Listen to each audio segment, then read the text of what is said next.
मेरे प्रिय मित्रों, आइए आज के हम स्वाध्याय की 14वीं पाठशाला में आइए प्रवेश करें। आज की बैठक में, आज की चर्चा में, आज की पाठशाला में 3 भाग, और उससे पहले एक बात हम आपको बताना चाहेंगे कि आज डे 14 के 2 सत्र होंगे। पहला सत्र, पहली पाली में हम खगोल, जो हमारा पाठ्यक्रम है, जो अभी हम 3 भाग जो हैं आज की अभी की चर्चा के जो 3 भाग हम बता रहे हैं, वो अभी क्या होगा, सत्र पहले में होगा। उसके बाद द्वितीय सत्र जो होगा उसके बारे में फिर हम काल के बारे में पाठ्यक्रम को आगे बढ़ाएंगे। पाठ्यक्रम सिलेबस जो है उसके अंतर्गत पाठों में है दूसरे खंड ब्रह्मांड एवं काल का जो पहला खंड है वो पूर्ण हो जाएगा। दूसरे सत्र में दूसरे खंड की ओर अर्थात काल की ओर हम प्रवेश करेंगे।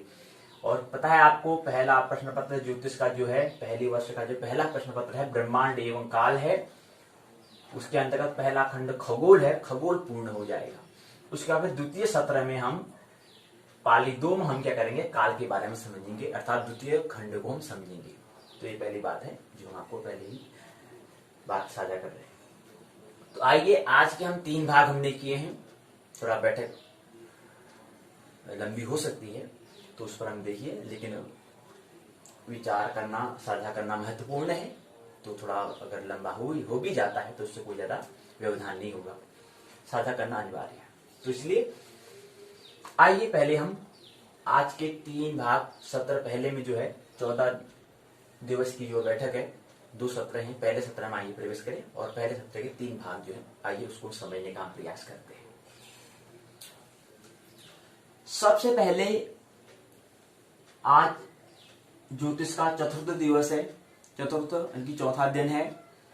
पिछले 3 दिन से हम ज्योतिष के खंड 1 खगोल, ब्रह्मांड एवं काल प्रश्न प्रश्न पत्र जो है उसके अंतर्गत खगोल को हम समझने का हम प्रयास कर रहे हैं। और खगोल जो हमारा खंड है उसको समझने से पहले हमने क्या रखा है, ब्रह्मांड और काल को हमने समझा। ब्रह्मांड किसे कहते हैं, यूनिवर्स किसे कहते हैं, टाइम किसे कहते हैं, इस पर थोड़ा हमने समझने का संक्षिप्त में समझा।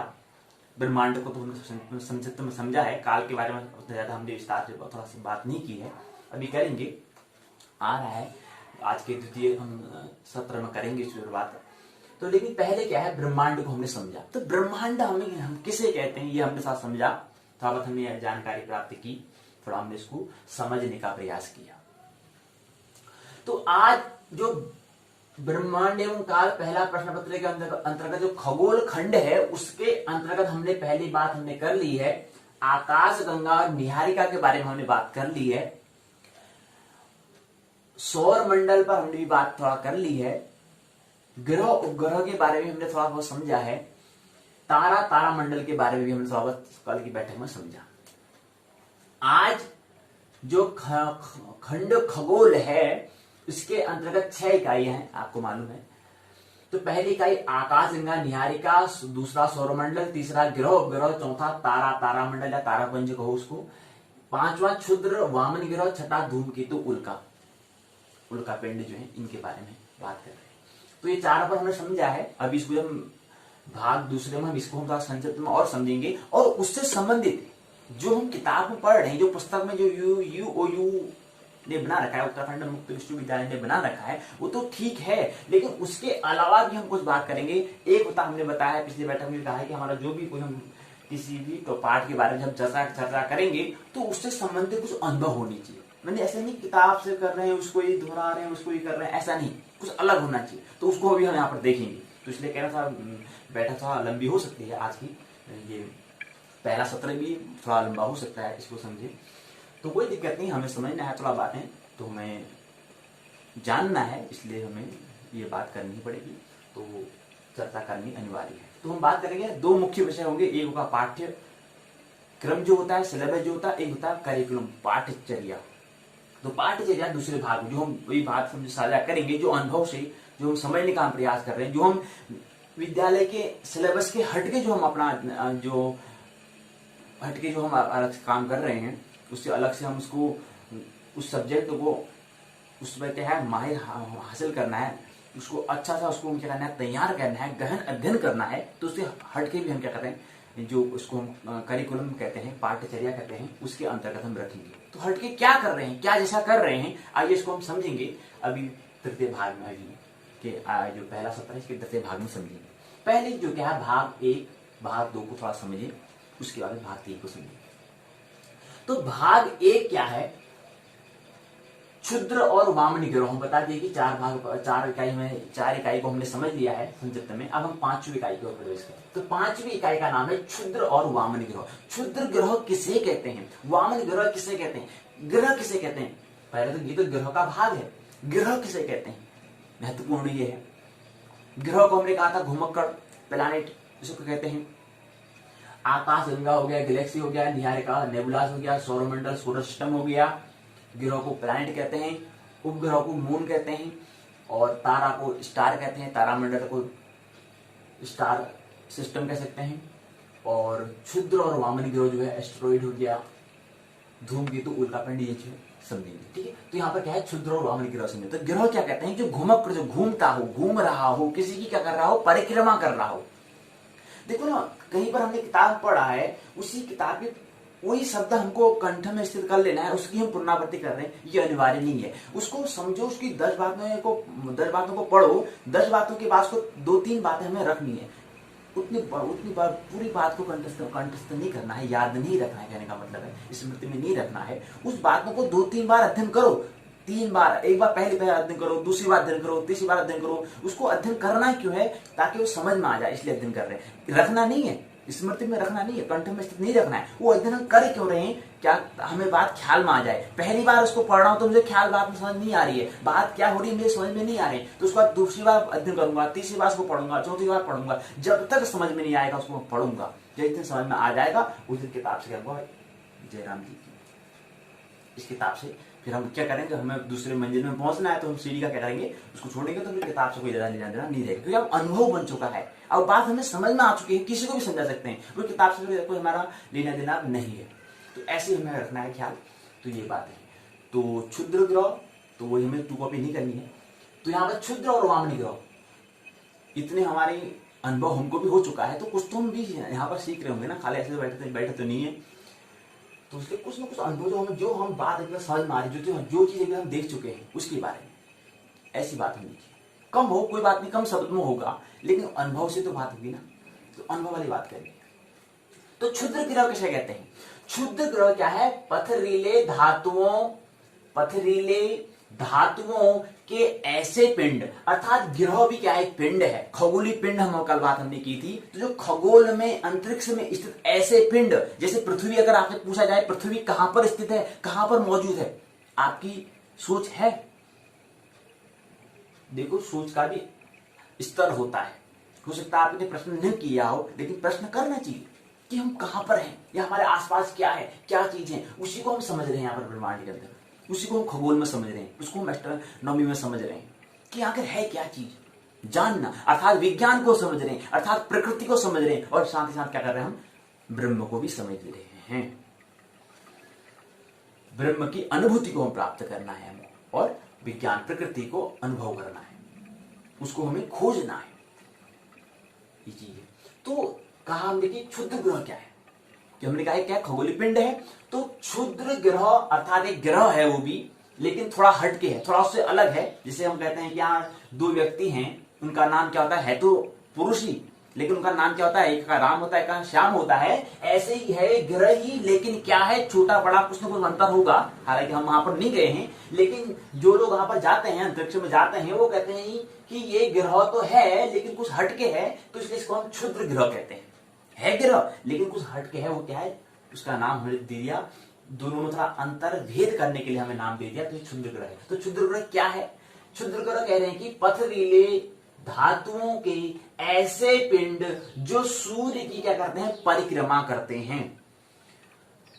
लघु होने के कारण क्या होते हैं, इनको हम क्या कहते हैं, क्षुद्र ग्रह कहते हैं। तो यहां से बात स्पष्ट हो गई कि इसको क्षुद्र ग्रह क्यों कहा, ग्रह क्यों नहीं कहा, ग्रह तो कह रहे हैं, आगे उसके आगे शब्द में क्षुद्र ग्रह क्यों लगाया।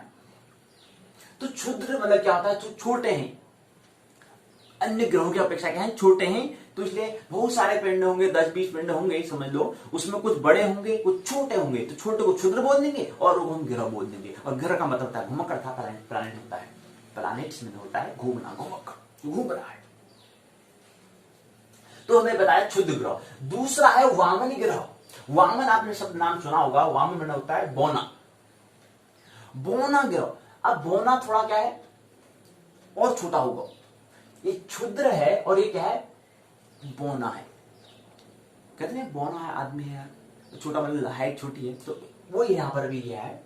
अब ये देखो ना, यहाँ पर हम क्या है, पुस्तक पर पढ़ के हम इसको पढ़ रहे हैं, लेकिन अगर हम थोड़ा अपनी चिंतन, अगर हमारी शक्ति ज्यादा होगी तो अपनी चिंतन शक्ति से हम क्या कर लेंगे, या कहें कि अपने अंतस में इतने प्रवेश करें, हम अपनी ज्ञानेंद्रियों से हट के अगर अपनी इमेज करें, तो हम बाह्य खुद उसका क्या करें, अन्वेषण करें, खुद उसको हम जांचें परखें, अवलोकन करें, तो हमें पता चल जाएगा कि यार वहां पर हमें गिरा हुआ अच्छा ये भी है। मतलब खुद हमें अगर अंतरिक्ष में जाने का मौका मिले तो वो अनुभव कहलाएगी। अब किताब में पढ़ के आप कह रहा है कि बोना गिरा कह रहा है, पढ़ तो रहे हैं वो कि कोई वहां गया है और किसी ने जाकर तब इसमें लिखा है, लेकिन महत्वपूर्ण जानना तो तब होगा जब हम अंतरिक्ष में जाए, उससे पहले नहीं। तो बातें क्या होंगी, घंटे से कर देंगे, ले भाई पास हो गया, आगे हो गया, इससे कुछ हल होने वाला नहीं है।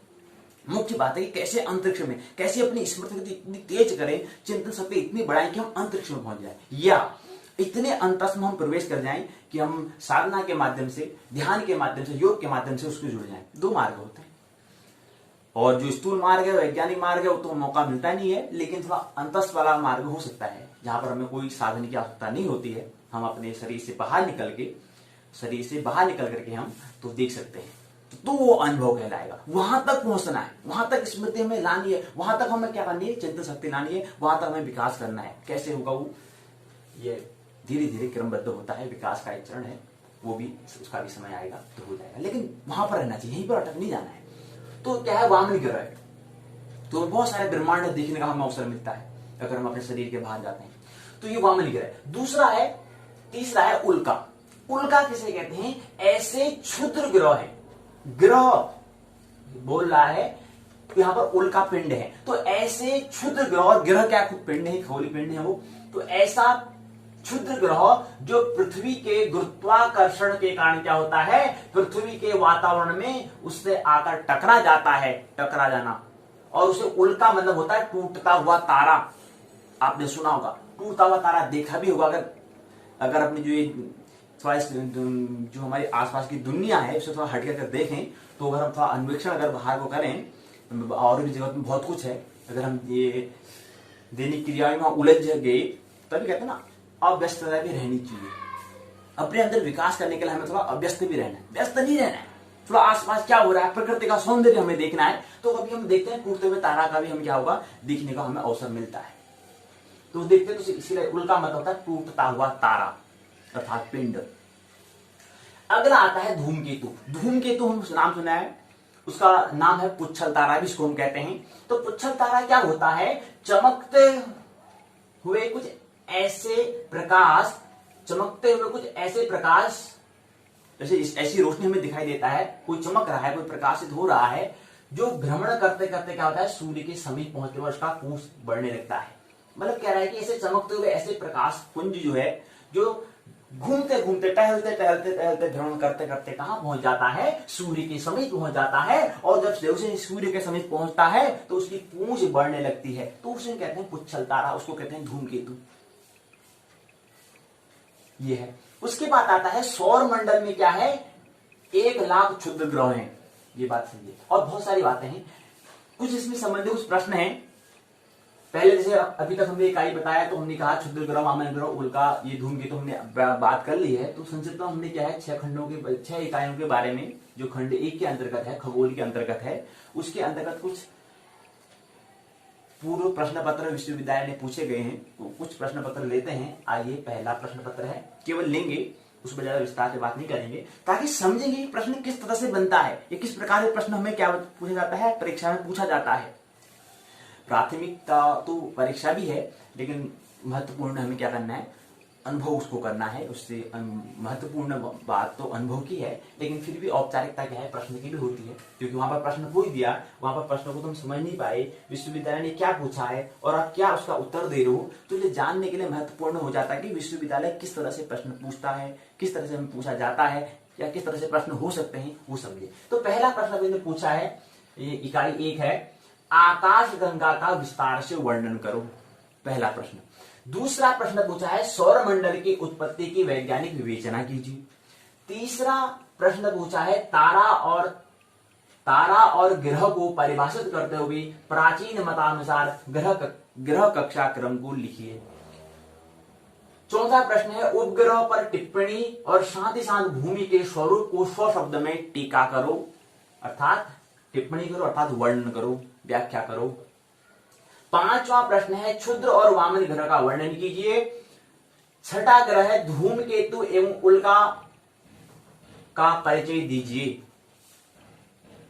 और यहां पर हमने अभी कहा कि क्या है कि ऐसे क्षुद्र ग्रह जो पृथ्वी के गुरुत्वाकर्षण, एक शब्द का नाम आया था, ग्रेविटी एक नाम शब्द सुना था, ग्रेविटेंशन फोर्स, एक बल का एक नाम है, एक फोर्स का एक बल का नाम है गुरुत्वाकर्षण। तो गुरुत्वाकर्षण होता क्या है? गुरुत्वाकर्षण ये होता है कि पृथ्वी से कोई वस्तु को जब हम आकाश में फेंकते हैं, कभी आप देखें पत्थर को फेंकने का अवसर है, मिला है, तो कभी खेल खेल में इसको फेंक लिया करें, प्रश्न कर लिया करें। ऐसे ही न्यूटन का भी उदाहरण है, उनने तो गिरा, पेड़ से फल गिरा था, तो कभी हम पत्थर को ऊपर फेंक कर हम भी देख सकते हैं, ये तो कर ही सकते हैं, फल को वहां से नहीं तोड़ सकते हैं, ये तो देख सकते हैं, क्योंकि विज्ञान क्या है भाई, प्रैक्टिकल मांगता है, प्रयोगात्मक, प्रयोग करो तो क्या है, खुद कर सकते हैं। जब तक खुद नहीं करोगे तो होने वाला नहीं है, कुछ हासिल होने वाला नहीं है। तो गुरुत्वाकर्षण क्या होता है, पृथ्वी से कोई वस्तु जब आकाश में हम क्या करते हैं, फेंकते हैं, वह वस्तु आकाश में न रह करके आकाश में ही टिकी नहीं रहती है। क्या टिकी रहती है? अगर पत्थर पर डालते हैं तो आकाश में टिकी रहेगी? वो नहीं टिकी रहेगी, लेकिन एक सीमा तक है। अगर उस जो पृथ्वी का जो गुरुत्वाकर्षण की एक सीमा है, उस सीमा तक वो क्या आएगी, वापस आ जाएगी। उस सीमा से ऊपर होगी तो वापस नहीं आएगी। आप प्रश्न कर सकते हो कि हाँ, जब वैज्ञानिक लोग जब जैसे संस्थान है जो क्या करते हैं, यहाँ पर से जो अन्वेषण, कोई जो है मंगल ग्रह में कुछ हम क्या करते हैं, उसका प्रेषण करते हैं, खगोलीय पिंड को, मानव निर्मित जो कोई ग्रह होते हैं या पिंड जो होते हैं, अन्वेषण करने के लिए भेजा जाता है। तो उनका जब अन्वेषण किया जाता है तो उनकी बड़ी स्पीड होती है। मानव निर्मित पिंड जो है उनको जब भेजते हैं यहां से, तो उसकी स्पीड बहुत ज्यादा होती है। वो क्या करते हैं, पृथ्वी के गुरुत्वाकर्षण उसके जो उसका जहां तक उसका सीमा है, उस सीमा से बाहर, मतलब इतनी गति से उसको फेंक दिया जाता है। तो वो क्या करते हैं, पृथ्वी की सीमा से बाहर चले जाते हैं, फिर वहां से वापस कोई नहीं आ सकता। लेकिन हम उसकी बात तो नहीं कर रहे हैं, लेकिन हम बात ये कर रहे हैं कि अगर पत्थर को थोड़ा ऊपर फेंकते हैं तो वो नीचे आएगा। तो नीचे क्यों आता है, वो नीचे किसके कारण आ रहा है, वो जिस शक्ति है, जो भी वो शक्ति है, जिस ऊर्जा के कारण वो आ रहा है, उस ऊर्जा का नाम है गुरुत्वाकर्षण, उस बल का नाम है गुरुत्वाकर्षण। उस आकर्षण, उस अटैक जो कर रहा है पृथ्वी को, खींच जो रही है, उस खींचने वाला जो बल है, उस बल को हम गुरुत्वाकर्षण बल कहते हैं। ऐसा हम शब्द का नाम गुरुत्वाकर्षण कहा। और सबसे बड़ी महत्वपूर्ण बात है कि यार पृथ्वी कहां पर है, पृथ्वी तो अंतरिक्ष में है, अर्थात क्या है, शून्य में है। तो ये कैसी टिकी हुई है, ये प्रश्न आप करें, किस शक्ति से पृथ्वी टिकी हुई है। पत्थर जब वहां पर डाल रहे हैं तो नीचे गिर जा रहा है, वो पत्थर पृथ्वी के वहां पर, पत्थर जब डालते हैं, ऊपर फेंकते हैं तो वो नीचे आ जाता है। लेकिन पृथ्वी तो अंतरिक्ष में है, पृथ्वी अंतरिक्ष में कहीं टिक गई। और जैसे पत्थर को और ज्यादा ऊपर डालते हैं, सीमा से बाहर डालते हैं, तो फिर वो भी अंतरिक्ष में, जैसे पृथ्वी है वैसे वो भी अंतरिक्ष में क्या जाती है। तो कुल बात कहने का मतलब, पृथ्वी अंतरिक्ष में है, लेकिन बगल में क्या है, सूर्य अन्य ग्रहों से क्या है, वो जुड़े हुए हैं। उससे क्या है, उनके बल से क्या हुए हैं, सटे हुए बल से क्या हुए, जुड़े हुए हैं, इसलिए वो क्या है, अंतरिक्ष में है। मतलब एक दूसरे, अन्य जो पिंड हम कह रहे हैं, खगोलीय पिंड जो है, वो एक दूसरे से क्या है, एक दूसरे से जुड़े हुए हैं, एक दूसरे से बल से क्या हुए, बंधे हुए हैं। ये बात समझी। तो ये बात हमने समझी। उसके बाद आता है कि हमने बताया कि ब्रह्मांड एवं काल जो खंड है, थोड़ा सा इसको हम समझे।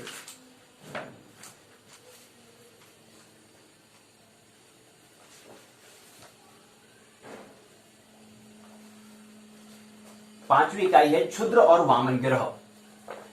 वही विश्वविद्यालय इकाई की संरचना, प्रस्तावना, उद्देश्य, क्षुद्र और वामन ग्रह से परिचय, क्षुद्र ग्रह का भौतिक स्वरूप और वर्गीकरण, बोध प्रश्न, सारांश, पारिभाषिक शब्दावली, बोध प्रश्नों के उत्तर, सहायक पाठ्य सामग्री, संदर्भ ग्रंथ सूची, निबंधात्मक प्रश्न। ये क्या है? इकाई की संरचना है। उसके अंतर्गत इसमें क्या है? प्रस्तावना बता रहे हैं, कह रहे हैं कि आप क्या है, इकाई क्षुद्र और वामन ग्रह से संबंधित ये इकाई है, इसके बारे में आप अध्ययन करेंगे। उद्देश्य बता रहे हैं कि आप जो क्षुद्र वामन ग्रह है इसके बारे में आप समझ जाएंगे और दूसरों को समझा पाएंगे, साझा कर पाएंगे। क्षुद्र वामन ग्रह से आप परिचय होंगे। क्षुद्र ग्रह को एस्ट्रोइड कहते हैं। पथरीले और धातुओं के ऐसे पिंड जो सूर्य की परिक्रमा करते हैं लेकिन इतने लघु हैं कि उन्हें ग्रह नहीं कहा जा सकता, इन्हें लघु ग्रह या क्षुद्र ग्रह हम कहते हैं। तो क्षुद्र या लघु, क्षुद्र माना लघु, छोटा, ग्रह हम कह सकते हैं। तो ये हमें बताइए इसकी क्षुद्र और वामन ग्रह से हमें परिचय यहाँ पर करेंगे। तो ये पहले उन्हें भाग बनाया है। दूसरे में कह रहे हैं कि क्षुद्र ग्रह के भौतिक स्वरूप के बारे में बताया है और उसके बाद फिर क्षुद्र ग्रह कौन कौन से हैं, जैसे बताते हैं यम है, प्लेटो है, फिर प्लेटो का भौतिक स्वरूप लिए बता रखा है। ये 9वां ग्रह है, 1930 में इसकी खोज हुई है। इसका भौतिक स्वरूप, उसका फिर बोध प्रश्न। क्षुद्र ग्रह क्या है? वामन ग्रह से आप क्या समझते हैं? प्रथम 10 क्षुद्र ग्रहों का नाम लिखिए, क्षुद्र ग्रहों के स्वरूप का वर्णन कीजिए, यम प्लेटो का वर्णन कीजिए। यमर्था प्लेटो जो है, क्षुद्र ग्रह का स्वरूप क्या है इसके बारे में यहां पर बताया गया है। और उसके बाद फिर आगे पूछते हैं, ये कुछ पिक्चर इसमें वर्गीकरण दिया है, कुछ यहाँ पर हमें ये छवि प्रतिरूप बनाया है, उसकी पिक्चर यहाँ पर दी है, फोटो हमें दी है, तस्वीर हमको यहाँ पर खींच कर दिया गया है। ये है इसका कि इसकी हम बात कर रहे हैं। क्षुद्र ग्रह को हमने कुछ वर्गीकरण किया है। हमने सी वर्ग हो गया, एस वर्ग हो गया, एम वर्ग हो गया। सी वर्ग क्यों कहा, ए वर्ग क्यों नहीं कहा, इसको ये सब खोजें। एम वर्ग कहा, एम ही क्यों कहा, ए बी सी क्यों नहीं बोला। वामन ग्रह तारा किसे कहते हैं ये समझाया है। यहाँ पर हमें थोड़ा फिर तस्वीर दी है यहाँ पर हमको। उसके बाद फिर क्या आता है, सारांश तौर पर कुछ बातें होती हैं। कह रहे हैं कि खगोल विज्ञान के अंतर्गत आकाश में क्षुद्र और वामन ग्रह के स्वरूप का अध्ययन करेंगे, जिससे उनके स्वरूप और उनके महत्व को हम भली भांति समझ लेंगे। क्षुद्र ग्रहों के नाम एवं यम और प्लेटो ग्रह का विस्तृत अध्ययन हमने किया है। फलस्वरूप आकाश गंगा से जुड़े एक नवीन विषय का हमने बोध हम आप हो जाएगा यहाँ पर बता रहे हैं। तो सारांश हमने ये हुआ कि ये खगोल के अंतर्गत क्या हुआ, हमें एक नवीन विषय का हमें क्या हुआ, बोध हुआ। परिभाषिक शब्दावली है, क्षुद्र ग्रह बता दिया है। गुरुत्वाकर्षण क्या है? यह सिद्धांत सर्वप्रथम आचार्य भास्कराचार्य ने प्रतिपादित किया था, जिसका तात्पर्य होता है पृथ्वी से आकाश की ओर फेंकी गई कोई वस्तु पृथ्वी की गुरुत्वाकर्षण शक्ति के कारण क्या होती है, पुनः पृथ्वी में खींचती है। तो ऐसे बल को हम कहते हैं गुरुत्वाकर्षण बल कहते हैं। वामन ग्रह बौना ग्रह होता है। उल्का बता दिया हमें कि किसे कहते हैं, कुछ ये बातें हैं। निबंधात्मक प्रश्न पूछे गए हैं। क्षुद्र ग्रह का परिचय देते हुए उसके नाम और स्वरूप का वर्णन करो। क्षुद्र और वामन ग्रह क्या है, दोनों पर क्या करो, सविस्तार से वर्णन करो, ये बताया है। उसका 6ठी इकाई है, उसका नाम है धूमकेतु और उल्का। प्रश्न पूछा उल्का किसे कहते हैं, प्रमुख उल्काओं का वर्णन करो, उनके नाम बताओ, उल्काओं का परिचय दीजिए, उल्काओं से आप क्या समझते हैं, विस्तार से क्या करो, चर्चा करो, व्याख्या करो। इसके अंतर्गत है पहले प्रस्तावना, दूसरा है उद्देश्य, तीसरा है उल्का और धूमकेतु से परिचय। अगला इसी के अंतर्गत उल्का और धूमकेतु, वर्गीकरण और संरचना, बोध प्रश्न, सारांश, पारिभाषिक शब्दावली, बोध प्रश्न के उत्तर, सहायक पाठ्य सामग्री, संदर्भ ग्रंथ सूची और निबंधात्मक प्रश्न ये पूछे गए हैं। इसके अंदर का उद्देश्य बता रहे हैं, उल्का और धूमकेतु से परिचय। प्रस्तावना कह रहे हैं कि ये क्या है, एक उल्का एवं धूमकेतु नामक शीर्ष से संबंधित है ये इकाई। इसके अंदर उद्देश्य बताया, उल्का पिंड और धूमकेतु से परिचय हुए हैं। तो यहाँ पर उल्का मतलब होता है, क्या होता है, आकाश में कभी कभी एक ओर से दूसरी ओर अत्यंत वेग से जाते हुए अथवा पृथ्वी पर गिरते हुए पिंड जो हमें दिखाई देते हैं उसको हम उल्का कहते हैं। साधारण बोलचाल में उसको क्या कहते हैं, टूटते हुए तारा अर्थात लूका भी इसको हम कहते हैं। उल्काओं का जो अंश वायुमंडल में जलने से बचकर पृथ्वी तक पहुंचता है उसे हम उल्का पिंड कहते हैं। उल्का और उल्का पिंड में थोड़ा अंतर है, ये समझे। तो हम बात कर रहे थे इकाई 6ठी क्या है, धूमकेतु और उल्का। धूमकेतु उल्का नामक ये छठी इकाई है। इसकी जो इकाई संरचना है, सबसे पहले है प्रस्तावना, दूसरा है उद्देश्य, तीसरा है उल्का और धूमकेतु से हम परिचय, उल्का से हम परिचय होंगे, धूमकेतु से परिचय होंगे, और साथ ही साथ उल्का और धूमकेतु का वर्गीकरण और संरचना के बारे में हम बात करेंगे तीसरे बिंदु पर। चौथा बिंदु है बोध प्रश्न, पांचवा है सारांश, छठा है परिभाषिक शब्दावली, सातवां है बोध प्रश्नों के उत्तर और आठवां है सहायक पाठ्य सामग्री, नौवां है संदर्भ ग्रंथ सूची, 10वां है निबंधात्मक प्रश्न। इस विश्वविद्यालय ने इकाई की संरचना बनाई है जो विद्यार्थी के लिए, कैसे विद्यार्थी पढ़ेंगे क्रमबद्ध तरीके से, चरणबद्ध तरीके से पढ़ेंगे। पहले प्रस्तावना को पढ़ेंगे, फिर उद्देश्य को पढ़ेंगे, फिर उल्का धूमकेतु से परिचय होंगे। ऐसी उन्होंने क्या बना रखी है, इकाई की संरचना बनाई है। यहाँ पर प्रश्न पूछा है कि उल्का पिंड, देखो ना प्रश्न भी साथ साथ हम पूछे जाते हैं, मतलब प्रश्न किस तरह से पूछे जाते हैं, पाठ से किस तरह से प्रश्न बनेंगे, इसको भी साथ साथ ले रहे हैं। तो यहाँ पर प्रश्न पूछा है उल्का किसे कहते हैं, यह प्रश्न बना, किसे कहते हैं। अभी हम तो पढ़ा तो नहीं है, अभी उल्का क्या है हमने जाना तो नहीं है, लेकिन हमारे उससे पहले हमने प्रश्न तो कर दिया है। अब समझ में आएगा कि उल्का है क्या, तो पहले हमने क्या करा, प्रश्न किया, तो तब जाके उसको समझ में आएगा। अब कोई प्रश्न ही नहीं करता है तो वो समझेगा कहां से। तो पहले प्रश्न होना चाहिए, आवश्यकता होनी चाहिए। प्रश्न करना मतलब आवश्यकता, उस विषय को समझने के लिए पहले उसकी आवश्यकता, इच्छा, जिज्ञासा होनी चाहिए। तो जिज्ञासा क्या है, उल्का किसे कहते हैं, अर्थात किसे कहते होंगे, और प्रमुख उल्काओं का नाम बताओ, और उल्काओं का परिचय दीजिए, दूसरा प्रश्न।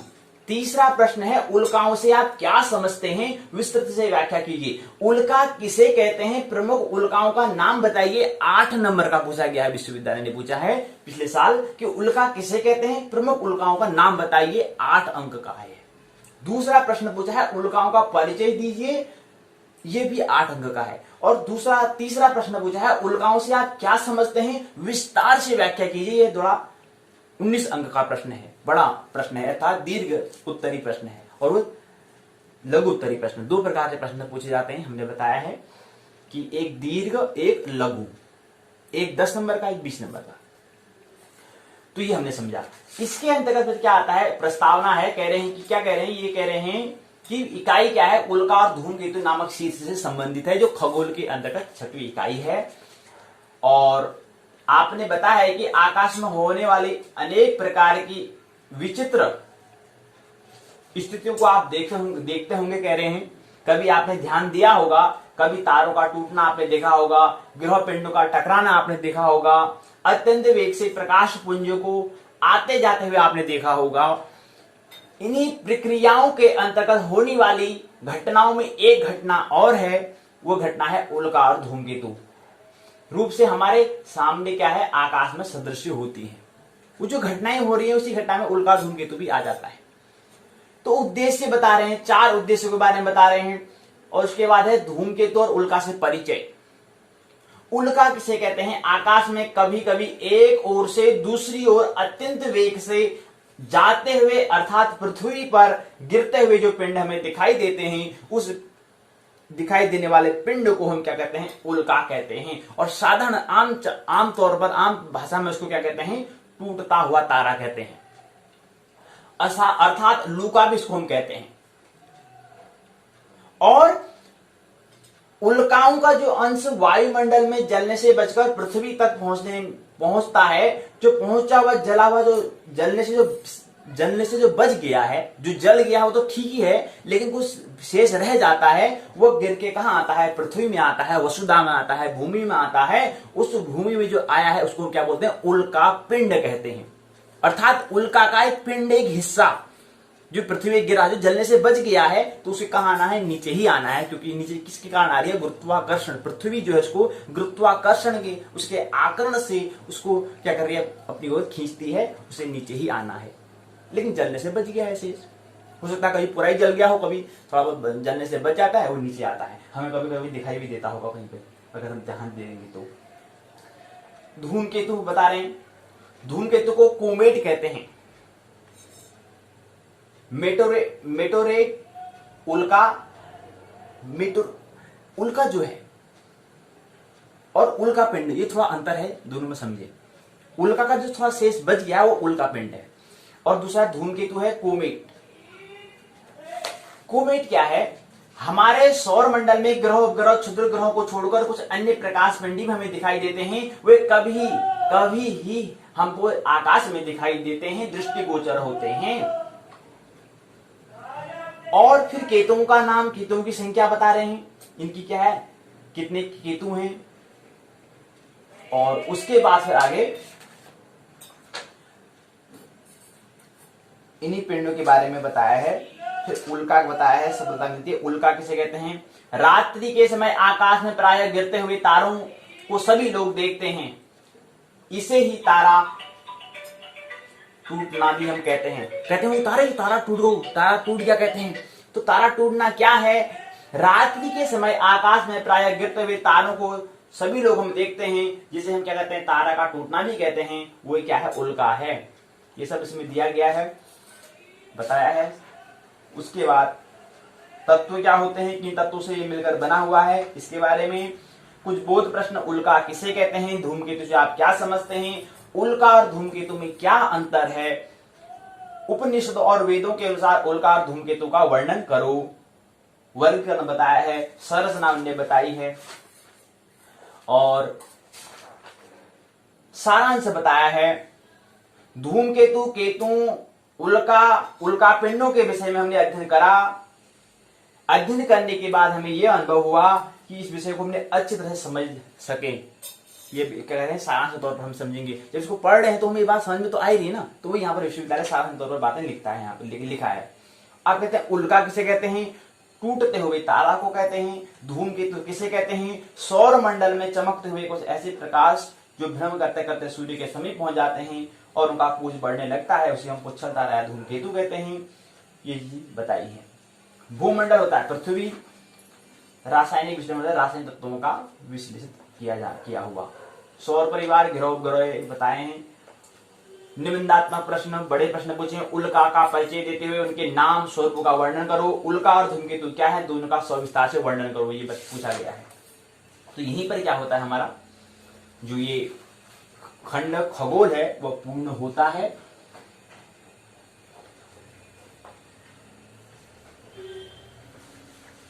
एक प्रश्न हम ले रहे हैं कि कैसे प्रश्न होता है, 100 अंक का प्रश्न कैसे है, आइए इसको थोड़ा समझे। सत्र कार्य असाइनमेंट होता है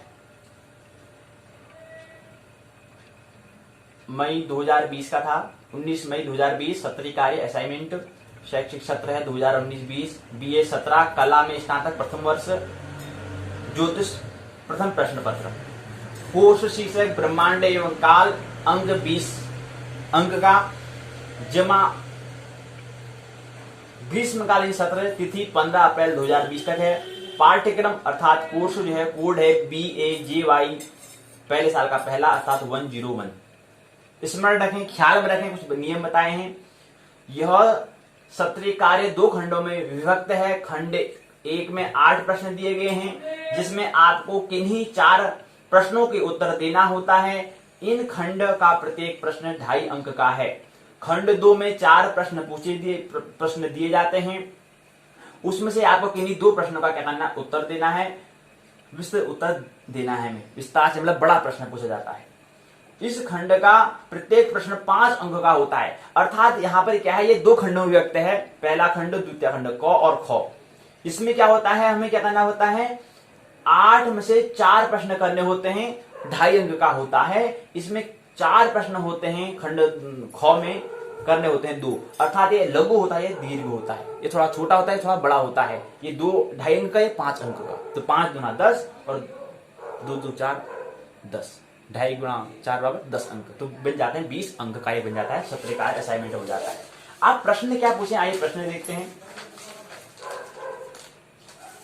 प्रश्न पूछा है खंड 1 में, अंक 2.5 हो गया, गुणा 4 बराबर 10 अंक हो गया। प्रश्न 4 पूछेंगे, 2.5 अंक का होगा, और एक प्रश्न 2.5 अंक का होगा, तो 4 प्रश्न कितने हो जाएंगे, 10 अंक के हो जाएंगे।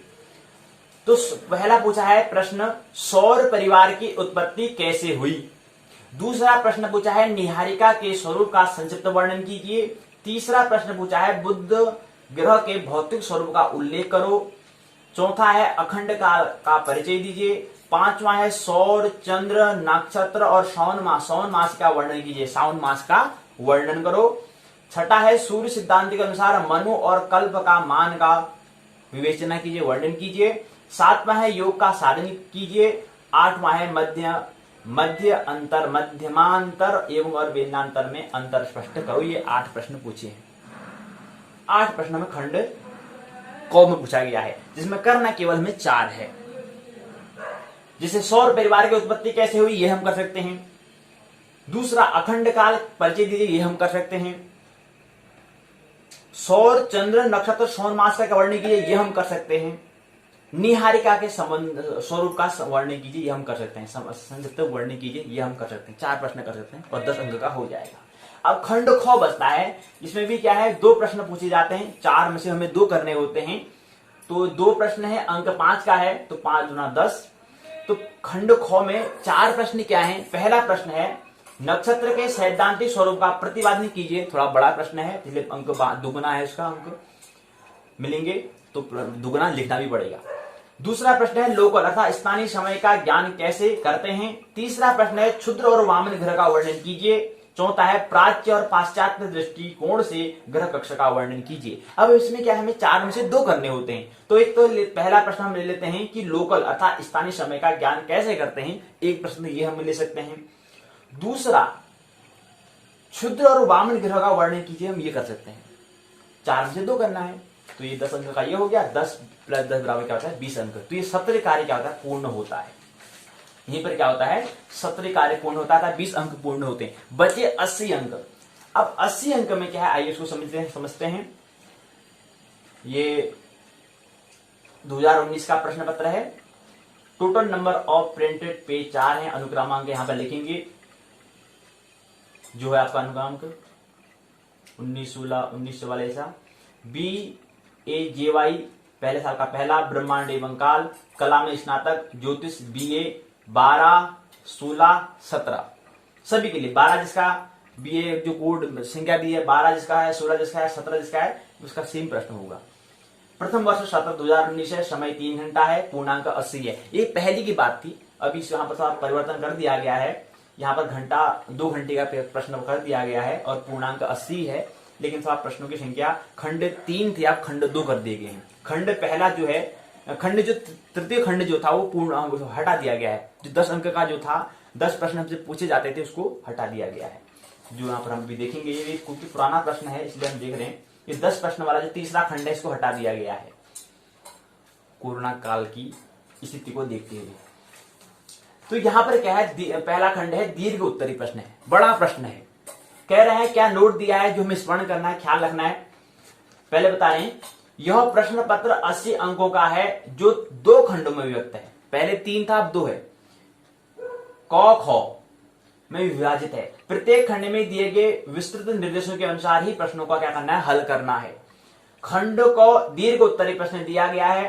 खंड को में 4 प्रश्न दिए गए हैं। 4 दीर्घ उत्तरी प्रश्नों, दीर्घ उत्तरों वाले प्रश्न हमें दिए गए हैं। कह रहे हैं प्रत्येक प्रश्न के लिए 19 अंक क्या है निर्धारित हैं। ये अब संशोधित करके 20 अंक हो सकते हैं, क्योंकि 20 हमें क्या करना है, 4 में से 2 करना है। तो 20 नंबर का एक प्रश्न, 20 नंबर का 2, तो 20 दूना 40। और ऐसे ही यहाँ पर अगले वाले में क्या है, 8 का है वो 10 का हो जाएगा। तो 4 करते हैं, 10 तक को 40, तो 40 + 4 बराबर 80 हो जाता है। और 20 यहाँ तो 100 अंक का क्या हो गया, प्रश्न पत्र हो गया ब्रह्मांड एवं काल का जो JY 101 का पहला प्रश्न पत्र 100 अंक का ऐसा बना है।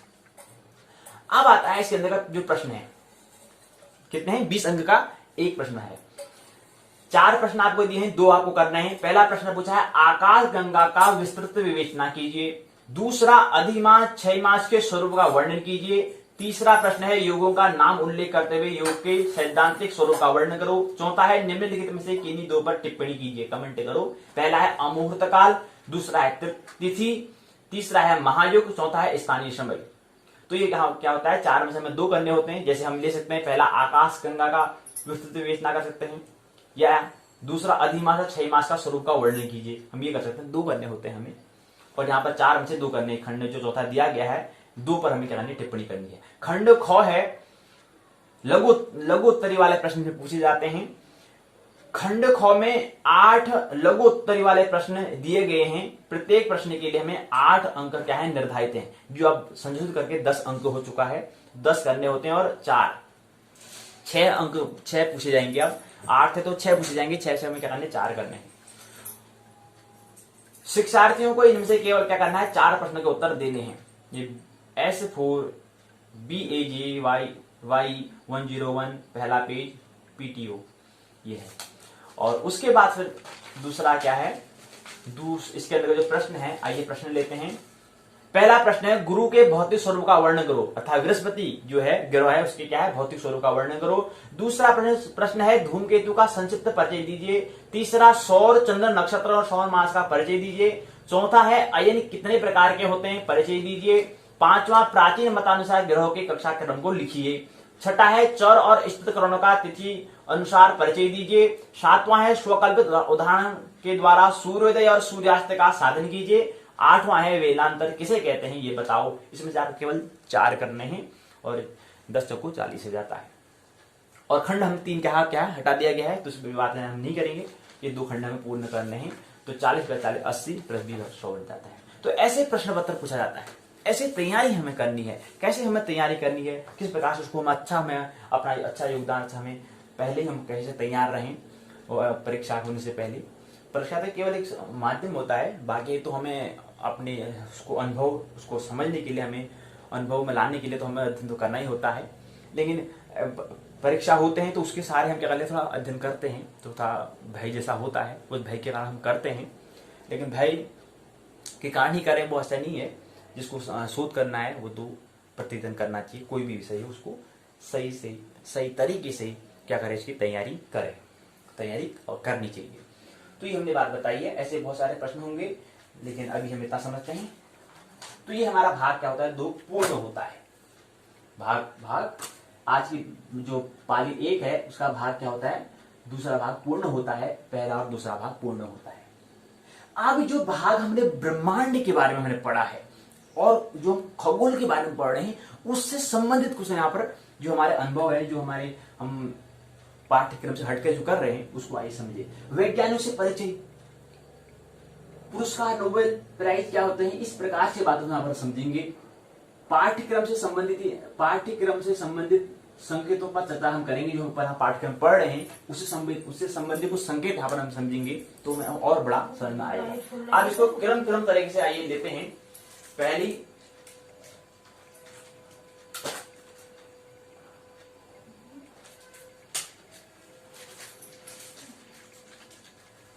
यहाँ पिछले वर्ष का दिखा रहे थे कि इस बार देख रहे थे कि देखो इससे ऐसे नंबर भी आते हैं, अंक आते हैं। हिंदी में 95 हैं, अंग्रेजी में 96 हैं, सोशल साइंस में 100 हैं, साइंस में 93 हैं, गणित में 99 हैं। स्कूल बोर्ड है हिंदी में 98, अंग्रेजी में 88, गणित में 98, विज्ञान में 97, सोशल साइंस में 99। तो ऐसे हैं 500 मतलब 480 96% बनी है, प्रतिशत अंक प्राप्ति किए हैं। ऐसे यहाँ पर 500 में से 483 96.6% अंकों के साथ क्या है प्रदेश में 8वां स्थान प्राप्त किया है। तो ये चीज है, खाली समझें, देखना चाहिए हमें। हिंदी में यहाँ पर 83 है, अंग्रेजी में 90 है, गणित में 93 है, फिजिक्स में 98 है, केमिस्ट्री में 98 है। कक्षा में ध्यान देकर अच्छे अंक हासिल किया जा सकता है, ऐसे ये बताते हैं, अपने मूल मंत्र बताते हैं कि हमें क्या करना है, कैसे हम अपनी योजना बना रहे हैं, आगे भविष्य में चलना है, कह रहे हैं कि हमें IAS बनना है, ये चीज उन्होंने बताया है। तो इन चीजों को देखना चाहिए, इनसे हमें प्रेरणा लेनी चाहिए। तो ये बात है। आइए हम अपनी बातों पर आते हैं। ये तो आप बातें समझनी होती है, लेकिन हम अपने मूल विषय में आते हैं। आइए समझें।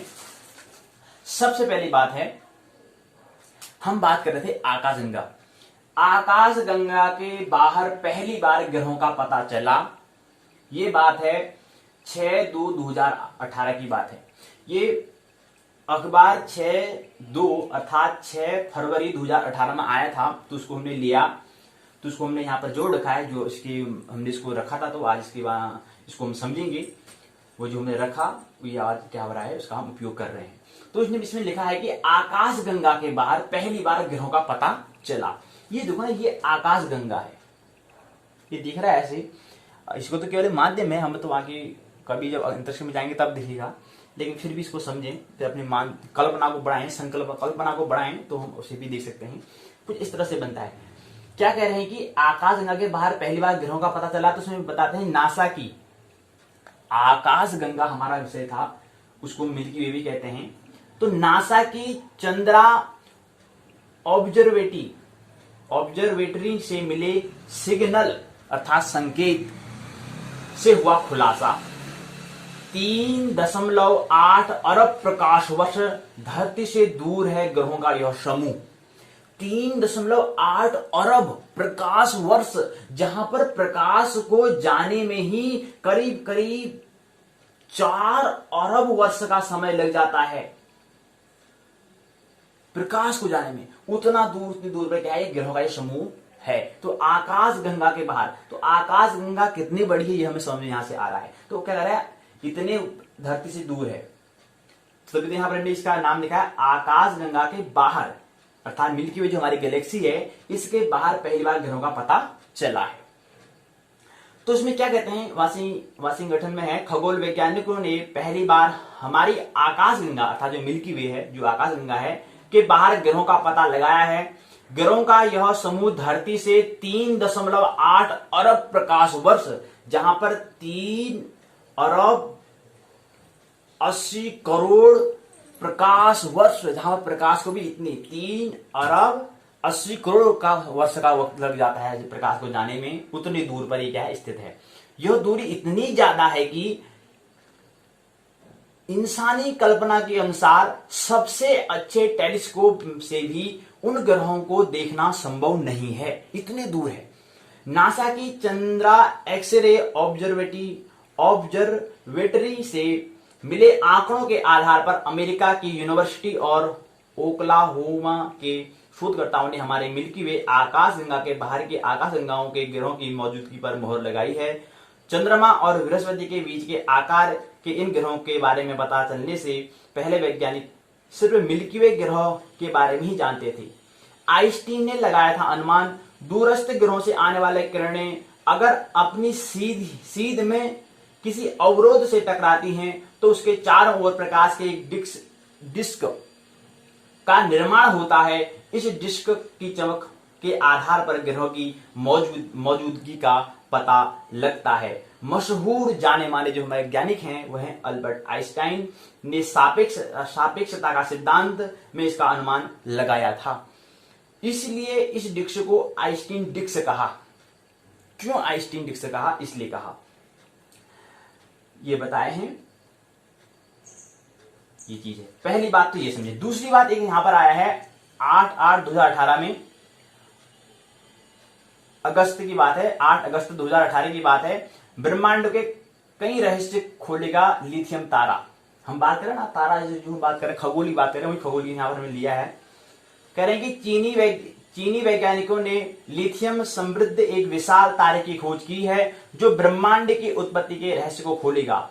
इस तारे की खोज पृथ्वी से 4500 प्रकाश वर्ष की दूरी पर गैलेक्टिक डिस्क से उत्तर की तरफ की गई थी।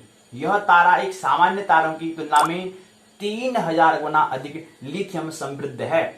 National astronomical observatories of China के नेतृत्व में एक टीम ने इसका पता लगाया। लिथियम के कारण बिग बैंग का निर्माण होता है। यहां से समझिए। तो दूसरा संकेत यह है। तीसरा संकेत, इसके बाद आगे बढ़ें।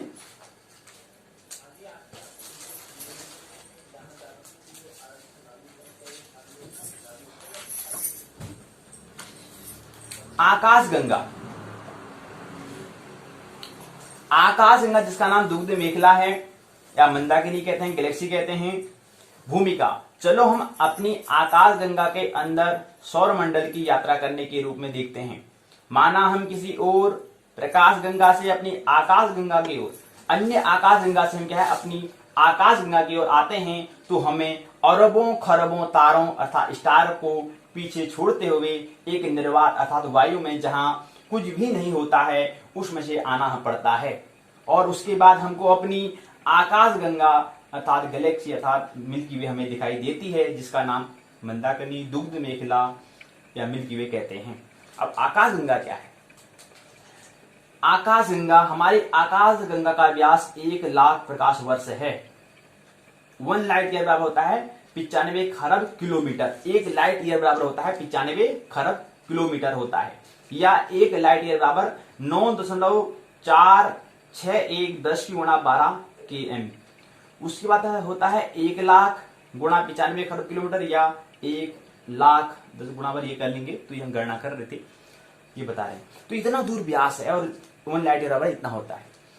यानी कि अगर हम आकाशगंगा के एक छोर से दूसरे छोर तक प्रकाश की गति से 3 गुणा 10⁵5 किलोमीटर, 3,00,000 किलोमीटर की गति से चलें, जो कि असंभव है, जाएं तो हमको 1,00,000 साल लग जाएगा आकाशगंगा के एक छोर से दूसरे छोर तक जाने में। इससे अनुमान लगा सकते हैं कि हमारी आकाशगंगा मिल्की वे, जिसे आकाशगंगा अर्थात मिल्की वे या गैलेक्सी भी कहते हैं, कितनी बड़ी है। अब मिल्की वे में आकाशगंगा का वह भाग अंतरिक्ष दिखाई देता है जिसमें हमारा सौर मंडल, सोलर सिस्टम, सौर परिवार स्थित है।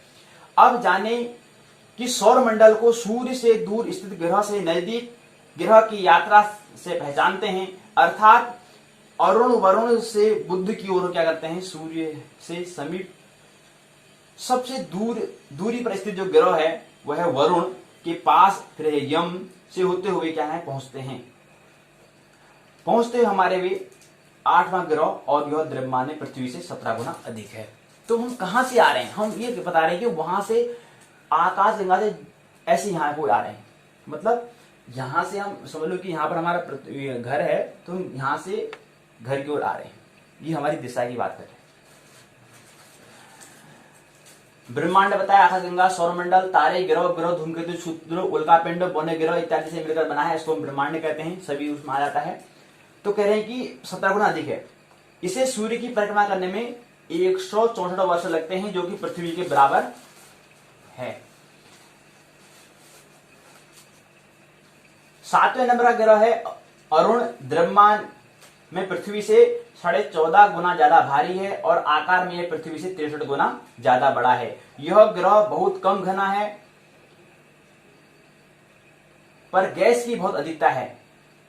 प्राचीन विद्वानों ने इसे कभी भी किसी ग्रह का दर्जा नहीं दिया था, इसे एक टिमटिमाते तारा ही समझा। अपनी यात्रा जारी रखते हुए हम 6ठे ग्रह क्या है, शनि की ओर आइए पहुंचते हैं। शनि बृहस्पति ग्रह के बाद सोलर सिस्टम का सबसे भारी ग्रह है। शनि के 62 ज्ञात उपग्रह हैं, जिसमें टाइटन सबसे बड़ा ग्रह है। शनि की खोज प्राचीन काल में ही हो गई थी। गैलीलियो ने सन 1610 में दूरबीन की सहायता से ग्रह खोजा था। यात्रा जारी रखते हुए अब हम 5वें ग्रह बृहस्पति जुपिटर की ओर आइए प्रवेश करें के पास पहुंचते हैं, जो सोलर सिस्टम में क्या है, सबसे बड़ा ग्रह है। यह एक गैस का दानव है। इसे अकेले ग्रह का पूरे अन्य 7 ग्रहों की कुल द्रव्यमान का 2.5 गुना ज्यादा है। इस ग्रह के 67 ज्ञात उपग्रह हैं। अगर आप इस ग्रह की धरती पर रहोगे तो आपको हमको 87 चंद्रमा दिखाई पड़ेंगे। जुपिटर ग्रह से हमें मार्स, मंगल ग्रह की ओर आने से हमें एस्टेरॉइड, क्षुद्र ग्रह जो हम बता रहे थे, एस्ट्रोग्रह की बात कर रहे हैं, एस्टेरॉइड्स का घेरा हमें दिखाई देता है, उससे होकर हमें गुजरना होता है। एस्टेरॉइड बेल्ट क्या है, क्षुद्र ग्रह का घेरा जो है, इसको समझें। यह मंगल ग्रह के बीच स्थित सूर्य का चक्कर लगा रहे हैं। इसमें एक 150 किलोमीटर व्यास का सीरियस नाम का एक बौना ग्रह है, भी यहाँ पर मौजूद है। ये अपनी ही गुरुत्वाकर्षण के खिंचाव से गोल आकार में आ चुका है। 400 किलोमीटर व्यास तक के 3 और एस्टेरॉइड पाए जा चुके हैं, जिसका नाम बोस्टा प्लेट्स हाइजिया है, जो पूरी एस्टेरॉइड बेल्ट को द्रव्यमान का क्या है, द्रव्यमान का आधे से ज्यादा हिस्सा है। एस्टेरॉइड का क्या है, एस्टेरॉइड बेल्ट का आधे से ज्यादा है इसका द्रव्यमान। 4 एस्टेरॉइड से की है, बाकी का आकार क्या है, भिन्न भिन्न है। एस्टेरॉइड बेल्ट से आगे बढ़ते हैं हम, मार्स, मंगल की ओर प्रवेश करें, मंगल ग्रह के समीप पहुंचते हैं। मंगल ग्रह से सूर्य से यह चौथा ग्रह है, जो पृथ्वी से लाल दिखाई देता है, इसलिए इसे हम लाल ग्रह भी कहते हैं। ये ठोस धरातल वाला है, जो पृथ्वी से मिलता जुलता है। हमारे सौर मंडल में सबसे ऊंचा पर्वत निक्स ओलंपिया इसमें ही स्थित है। एक पर्वत है, उस पर्वत का नाम दिया है निक्स ओलंपिया। ये भौगोलिक विशेषताओं के अलग, इसका ये जो भौगोलिक विशेषता है वो औरों से अलग है। इसका घूर्णनकाल और मौसमीय चक्र व्यू पृथ्वी के समान ही है। इसमें इस ग्रह में पृथ्वी के बाद पानी होने की आकांक्षा इसमें ज्यादा है। पृथ्वी के बाद दूसरे इसमें और अन्य की अपेक्षा इसमें ज्यादा होगा, ऐसा अनुमान लगाया है। उसके बाद इसके बाद सूर्य का जो तीसरा ग्रह, सूर्य के बाद सूर्य का सबसे नजदीक तीसरा ग्रह वो है पृथ्वी। इसमें विशाल रूप से पानी पाया जाता है। पूरे धरती का 1/3 भाग क्या है पानी, अर्थात 1/3 भाग क्या है पानी। 4/3 भाग क्या है पानी है।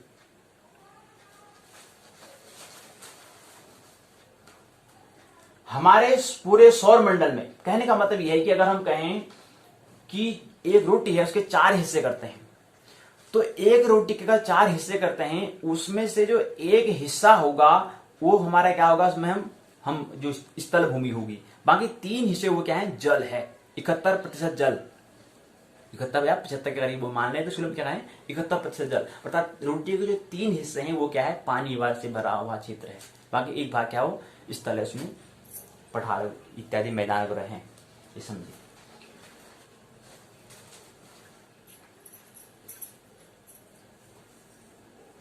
ठीक हो गया। जिसमें हम रहते हैं, तीसरा ग्रह क्या है, यही ग्रह है जहां पर क्या है, जीवन है, जिसको हम पृथ्वी कहते हैं। जिसमें जीवन है, साथ ही साथ इसका एक उपग्रह भी है जिसको हम रात को देखते हैं, जिसको हम मून चंद्रमा कहते हैं।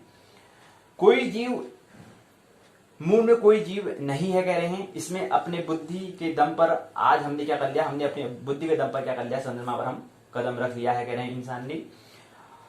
अब वे दिन दूर नहीं है जब हम अपनी पूरी मिली हुई आकाश गंगा का क्या करेंगे, भ्रमण करेंगे, यात्रा करने लगेंगे। पृथ्वी के बाद दूरी के हिसाब से सूरज का जो सबसे पास मतलब दूसरे नंबर का जो आता है वह है शुक्र ग्रह। इसका व्यास क्या है, इसका आकार बनावट लगभग पृथ्वी की तरह है, इसलिए इसको हम वेनस, शुक्र को पृथ्वी का क्या कहते हैं, हम बहन हम कहते हैं। इसके बाद आता है बुध, जो पृथ्वी, जो सूर्य की क्या है, सबसे नजदीक ग्रह है, आकार में सबसे छोटा है, सूर्य की परिक्रमा करने में 88 दिन का वक्त ले देता है। लोहा और जस्ते का बना हुआ ये है। 21 मिली प्रति सेकंड की रफ्तार से सूर्य का एक चक्कर कर रहा है, परिक्रमा कर रहा है। यह बहुत ही गर्म है, इसमें जीव की संभावना 9 के बराबर है। चांद चलता है, तारे चलते हैं, सूरज चलता है, सब चल रहे हैं, आप क्यों रुक गए, चलो यात्रा करो, जीवन जियो। इसके बाद फिर क्या है, और बातें समझेंगे भी हम।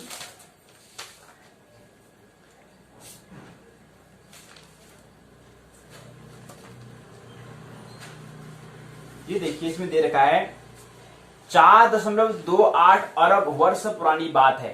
पृथ्वी जो है 4.28 अरब वर्ष पुरानी बात है। ये बातों को हम देखें। धरती की उत्पत्ति के रहस्य करीब पहुंचे वैज्ञानिक। धरती की उत्पत्ति कैसे हुई इसके बारे में कह रहे हैं। भौतिक विज्ञानियों ने दोगुने आकर्षण वाले एक पार्टिकल कण की खोज की है। बृहस्पतिवार को जेनेवा के बाद सर्न पार्टिकल भौतिक प्रयोगशाला में प्रोटॉन के टकराव से निकलने वाले अवशेषों में उन्होंने एक कण को देखा जिसको लंबे समय से भविष्यवाणी की जा रही थी। वैज्ञानिक पृथ्वी की उत्पत्ति का रहस्य समझने की कोशिश कर रहे हैं। जो नया कण खोजा गया है वह इस बात का पता लगाने में राह आसान बनाएगा किसी वस्तु में भार पैदा करने वाला तत्व कौन सा होता है जिससे धरती की उत्पत्ति हुई है। शोध का नेतृत्व करने वाले यूनिवर्सिटी ऑफ ग्लासगो के भौतिक शास्त्री डॉक्टर प्रेडिक स्प्रेडिनिन के मुताबिक स्टैंडर्ड मॉडल द्वारा इन कणों के अस्तित्व की भविष्यवाणी की गई है। इनमें परमाणु की तरह उससे भी कहीं अधिक महत्वपूर्ण पदार्थ मिला है। क्वार्क का आपसी संपर्क जटिल होता है, गणना मुश्किल होती है, जबकि नए कणों की संरचना भौतिक वैज्ञानिकों को उनकी गणना का अनुमान लगाने में सक्षम बनाती है। जो बड़ी एक क्या उपलब्धि है, न्यूयॉर्क टाइम न्यूज सर्विस से ये सूचना मिली है। सूरज के बाद पहली बात सबसे साफ तारा, ये क्या है? खगोलिक वैज्ञानिक जो है 23/8/2017 की ये बात है, इसमें प्रकाशित हुआ था। खगोल वैज्ञानिकों ने 23 अगस्त 2017 को यूरोपियन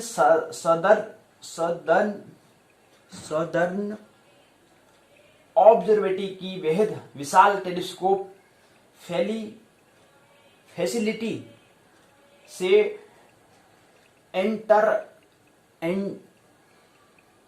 एटर्नस तारे जो है, तो ना क्या शब्द नाम क्या का नाम दिया है जिसे हम परिचित नहीं है, तो नाम दिया है, तारा का नाम दे रखा है एंटरनस, यानी कि ये नाम दिया है तारा। बहुत सारे तारे होते हैं, तारे के नाम दिए होते हैं, की तस्वीर खींचने में सफलता हासिल की है। यह मानव द्वारा सूरज के बाद किसी तारे की पहली दफा खींची गई साफ तस्वीर थी। इसी के जरिए एंटरस के सरफेस मौसम का पहला मैप भी तैयार बनाया जा सका है। वहां पर मौसम कैसे चलता है, वातावरण क्या है, उसका भी सब बताया गया है। तारों और बृहस्पति से भी ज्यादा चमक रहा है मंगल ग्रह, ये बात है। 26 जनवरी 2018 की बात है। 2003 में 60,000 सालों बाद बना यह संयोग 31 को होगा पृथ्वी के निकट पर, 27 को होगा ज्यादा चमकीला। ऐसे समझे मंगल पृथ्वी की दूरी का रिश्ता। मंगल और पृथ्वी निकट के पड़ोसी भले ही हैं, लेकिन आप आम इंसानों की तरह इन पड़ोसियों में भी नजदीकी और दूरी के समीकरण बनते रहते हैं। नासा का प्लूटो के लिए न्यून होराइजन मिशन 2015 में वहां पहुंचा था। 58,000 किलोमीटर प्रति घंटे की गति वाला यह उस वक्त सबसे तेज गति का यान था। यदि इस यान से मंगल ग्रह पर जाएं तो मंगल के सर्वाधिक निकट होने की आदर्श स्थिति में वहां पहुंचने में 39 दिन, ज्ञात इतिहास की सबसे कम दूरी की स्थिति में 41 और सबसे सर्वाधिक 289 दिन लगेंगे, ये बताया।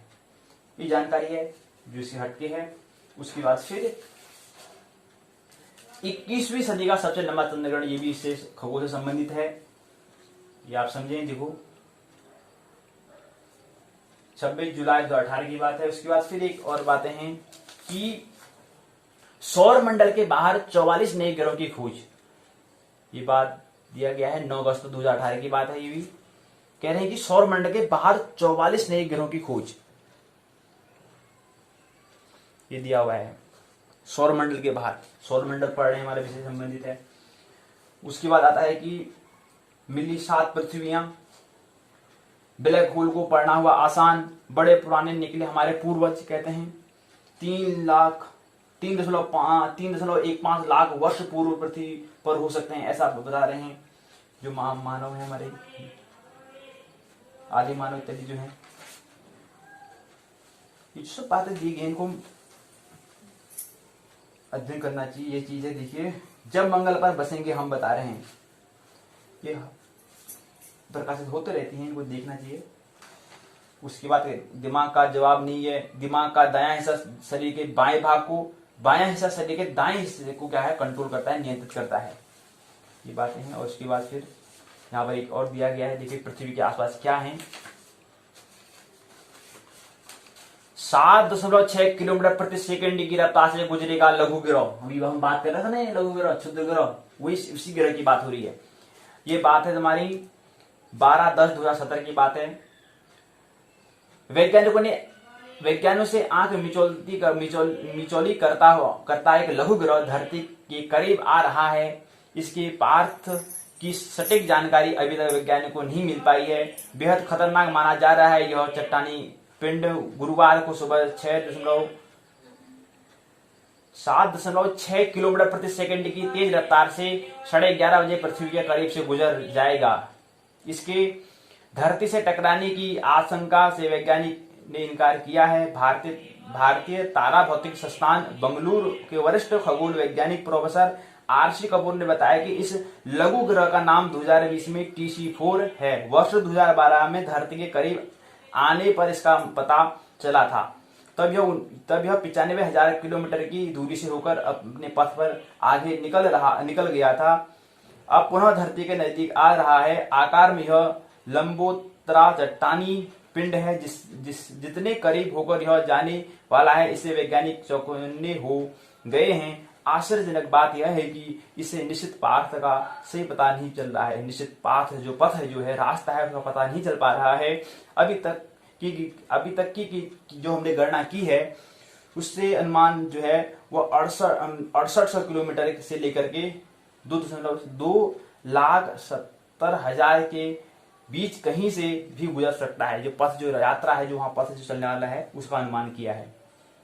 इस अनिश्चितता को देखते हुए नासा समेत कई स्पेस एजेंसियां इस पिंड पर पैनी नजर बनाए हुए हैं। यह अपने अक्ष पर घूमता है। फिलहाल इसकी चमक बहुत फीकी है। 7.6 किलोमीटर प्रति सेकेंड की रफ्तार से अपने पथ पर आगे बढ़ रहा है। किसी भी पिंड के धरती से इतनी नजदीक से होकर गुजरना खतरनाक और चिंता का विषय है, ऐसे वैज्ञानिक चिंता कर रहे हैं। वैज्ञानिक की है पैनी नजर, कहीं हमारे पृथ्वी को नुकसान न हो जाए, सब लगे पड़े हैं। वैज्ञानिक आसमान में 400 से 1,000 किलोमीटर की ऊंचाई के बीच भ्रमण करते हमारे कृत्रिम उपग्रह हैं, जबकि 35,786 किलोमीटर की ऊंचाई पर भू स्थैतिक उपग्रह हैं। स्थैतिक क्या है? उपग्रह हैं। ये सैटेलाइट्स मानव जीवन की जरूरत व विकास का अभिन्न हिस्सा हैं। किसी भी आकाशीय पिंड का पृथ्वी के नजदीक आना उनकी सुरक्षा की दृष्टि से कतई ठीक नहीं है।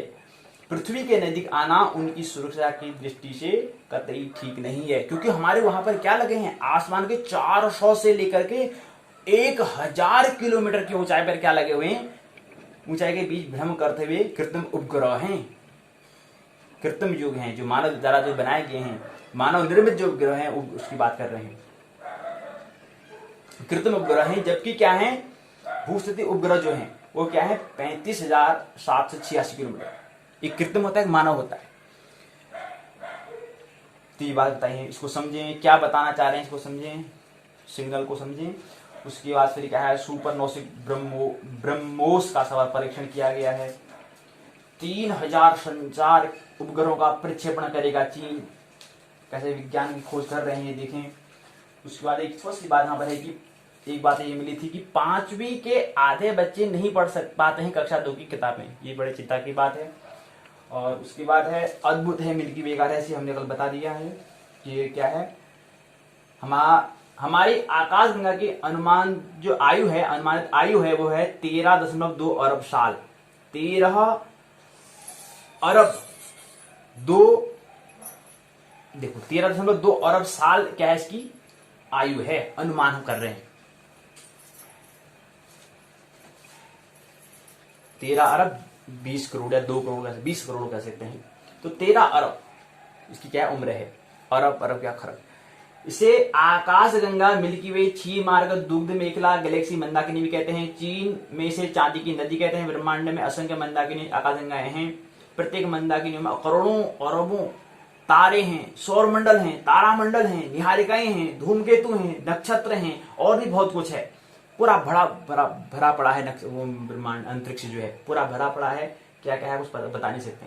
हमारी आकाशगंगा के सबसे नजदीकी मंदाकिनी का नाम है एंड्रोमेडा गैलेक्सी है। हमारी मंदाकिनी का आकार सर्पिलाकार है तथा अभी तक ज्ञात मंदाकिनियों के आधार पर मंदाकिनियों में को 3 वर्गों में हमने बांटा है। हमारा सौर परिवार मंडल, हमारा सौर मंडल आकाशगंगा के कोने पर स्थित है। हमारी मंदाकिनी का केंद्र करीब 30 से 32,000 प्रकाश वर्ष दूर है।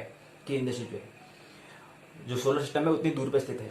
सौर मंडल आकाशगंगा के केंद्र की परिक्रमा कर रहा है। सौर मंडल करीब 25 करोड़ वर्ष में हमारी मंदाकिनी का कहता है चक्कर पूरा कर लेता है। हमारी आकाशगंगा का व्यास 100 से 120 प्रकाश वर्ष है, यानी कि 100 से लेकर के 120 वर्ष लग जाते हैं लाइट को जाने में, अरब वर्ष लग जाते हैं प्रकाश को वहां जाने में। आकाशगंगा में लगभग 100 से 400 अरब तारे हैं। 500 अरब से अधिक क्या है ग्रह हैं। 50 अरब से क्या है अधिक ग्रह हैं। ये देखिए, ये बहुत सारी बातें हैं, हमें समझना है। ये चीजें हम खगोल में पढ़ते हैं, ब्रह्मांड में ये पढ़ते हैं। सोलर सिस्टम क्या है ये हमने समझा थोड़ा बहुत। सूर्य के चारों ओर चक्कर लगाने वाले विभिन्न ग्रह, क्षुद्र ग्रह, धूमकेतु, उल्का पिंडों, आकाशीय पिंडों को समूह को हम कहते हैं सोलर सिस्टम कहते हैं। ये बात समझी। ये भौतिक संरचना क्या है इसके बारे में यहाँ पर दिया है। बुध सब ग्रहों के बारे में इसमें दिया गया है, इसको समझें। और उसके बाद एक बात और है, सुपर अर्थ की खोज हुई, मिल सकते हैं एलियन। 7/12/2017 की बात है। पृथ्वी से 111 प्रकाश वर्ष दूर वैज्ञानिकों ने एक ऐसे ग्रह की खोज की है जो पृथ्वी से काफी बड़ा है। इसमें दावा किया गया है कि वहां एलियन हो सकते हैं। उस ग्रह के बारे में बहुत कम जानकारी मिल पाई है। सौर मंडल के बाहर स्थित इस K2-18b नाम से पहचाने जाने वाले ग्रह में सुपर अर्थ बनने की संभावना देखी जा रही है। बड़े चट्टानों वाले इस ग्रह में जीवन की संभावना भी देखी जा रही है। कनाडा के टोरंटो यूनिवर्सिटी के मुताबिक शोधकर्ताओं ने इस खोज को ESO के आंकड़ों के आधार पर अंजाम दिया। धरती के आकार वाले ग्रहों पर जीवन के संकेत। ये 17/11/2017 की ही बात है, 12 की बात है, 11 की बात है। ब्रह्मांड में जीवन के लिए एक नई जगह की तलाश की जा रही है। इस बीच खगोल वैज्ञानिकों ने धरती के आकार के ऐसे ग्रह की खोज की है जो हमारी आकाशगंगा के किनारे एक छोटे लाल रंग के सितारे के आसपास मौजूद है। इस ग्रह पर न सिर्फ पानी है बल्कि यहाँ जीवन के लिए हर परिस्थितियां यहाँ पर क्या है मौजूद हैं। वैज्ञानिकों ने इसे रॉस 128 का नाम दिया है। एस्ट्रोनॉमी एंड एस्ट्रोफिजिक्स जर्नल में छपी रिपोर्ट के मुताबिक यह ग्रह पृथ्वी की तुलना में 38% अधिक रेडिएशन ग्रहण करता है। इस कारण इसका तापमान 76 से लेकर के 68 डिग्री फ़ारेनहाइट है। यह जीवन के लिए काफी संतुलित है। जेनेवा विश्वविद्यालय में खगोल शास्त्री और इस अध्ययन को ऑथर निकोला एस्टुडिलो डिफ्रू ने बताया कि तारों की कक्षाएं आकाशगंगा द्वारा पृथ्वी की तरफ चल रही आकाशगंगा द्वारा पृथ्वी की तरफ चल रही है। इस हिसाब से 79,000 साल में यह ग्रह हमारा सबसे नजदीकी ग्रह या पड़ोसी क्या हो जाएगा, बन जाएगा। इसमें दिया हुआ है। अब थोड़ा रोचक बातें पढ़ते हैं। स्विच दबाते ही हुआ कमाल। अब थोड़ा समझे। इंजीनियर जॉन लॉगी वेयर अपने एक दोस्त के साथ मिलकर विद्युत तरंगों के जरिए तस्वीर भेजने की कल्पना किया करते थे। एक दिन हकीकत में ऐसा हुआ तो पूरी दुनिया के सामने एक नई चीज आई, टेलीविजन। टीवी का आविष्कार कैसे हुआ? टीवी पर घंटों बैठकर कार्टून देखते हो, कभी सोचा कि बिना टीवी के तुम्हारा मनोरंजन कैसे होगा? तो शुक्रिया अदा करो जॉन लॉगी बेयर्ड का, इन्हें ही टेलीविजन बनाने का श्रेय जाता है।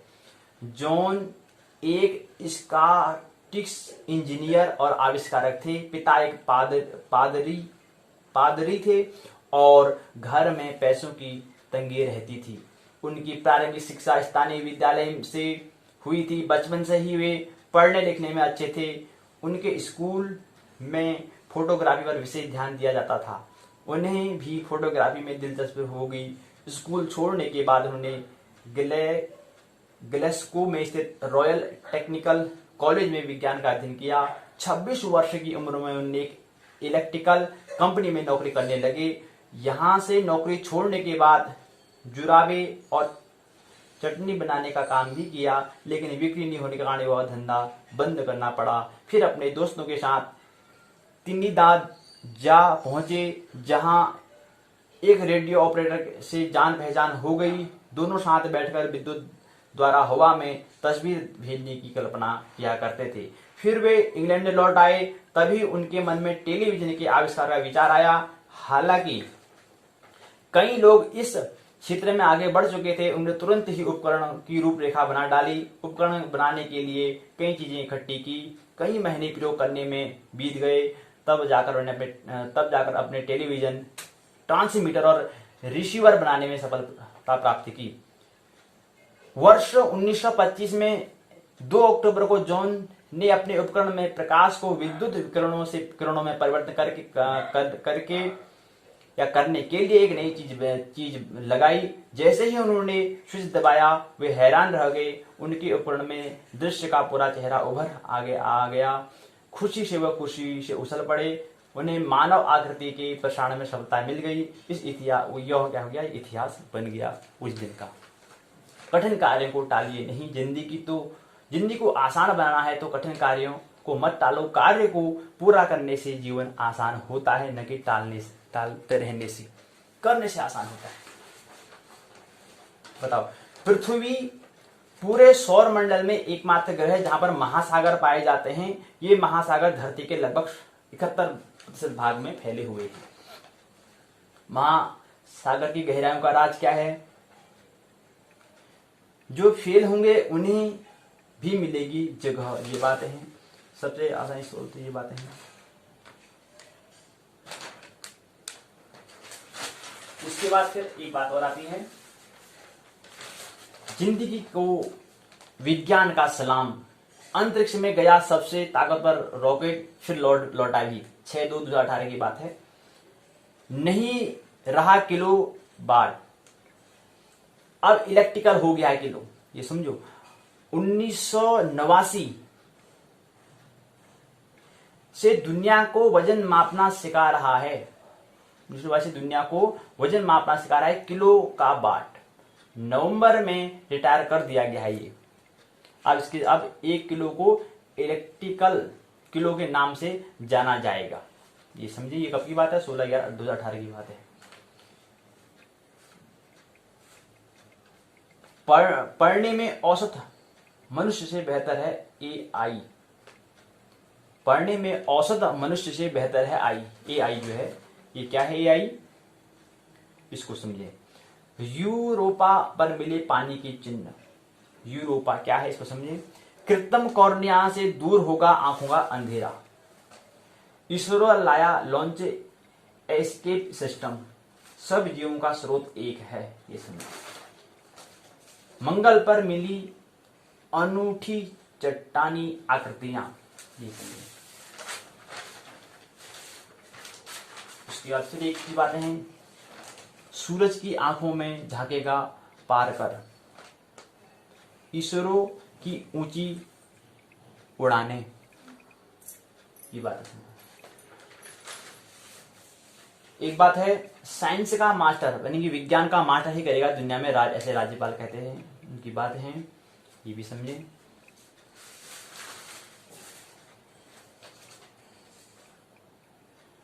अंतरिक्ष में 197 दिन बिताकर धरती पर सुरक्षित लौटे 3 अंतरिक्ष यात्रा। 6 महीने से ज्यादा वक्त बिताकर 3 अंतरिक्ष यात्री सुरक्षित धरती पर लौट आए हैं। इन तीनों यात्रियों ने एक यात्रा रूस, एक अमेरिका, एक यूरोपियन की स्पेस एजेंसी से की है। उनका विमान कजा एक देश का नाम है, उसका नाम है कजाकिस्तान में निर्धारित समय से 1 मिनट पहले स्थानीय समय सुबह 11:02 पर उतरा था। विमान के उतरते समय यात्रियों ने रेडियो पर जानकारी दी थी कि वह स्वस्थ महसूस कर रहे हैं। इसके बाद विमान के नीचे उतरने की जानकारी मिलने के बाद रूस की रेस्क्यू टीम विमान के उतरने वाली जगह पर पहुंची और देखभाल में लग गई। तीनों अंतरिक्ष यात्री ने अंतरिक्ष में स्थित इंटरनेशनल होता है अंतरराष्ट्रीय स्पेस होता है, स्पेस में हो गया अंतरिक्ष, स्टेशन में हो गया स्टेशन मतलब अड्डा। तो अंतरराष्ट्रीय अंतरिक्ष अड्डा जो है वहां पर 197 दिन का समय बिताया। यह बात भी है, ऐसी बातें भी है। बताओ, जीवन में शुक्र ग्रह के बादलों में मिला जीवन का संकेत, ये हमने कल भी बात कर ली थी। सूर्य के रहस्य खोलेगा पार कर। टच द सन मिशन ये बताया है 7 साल में सूर्य की 24 चक्कर लगाएगा पार कर। 6 चक्कर लगाएगा शुक्र ग्रह के सूर्य के 38 लाख मील नजदीक पहुंचने के लिए। 1.5 अरब डॉलर खर्च हुए इस अभियान पर। इस यान पर हमें 1.5 अरब डॉलर खर्च हुआ है। ये देखें, ये यान के बारे में देखें। धधकते सूरज से दोस्ती के लिए पार कर रवाना हो गया है। नासा ने रविवार तड़के 3:31 बजे किया सफल प्रक्षेपण। वैज्ञानिक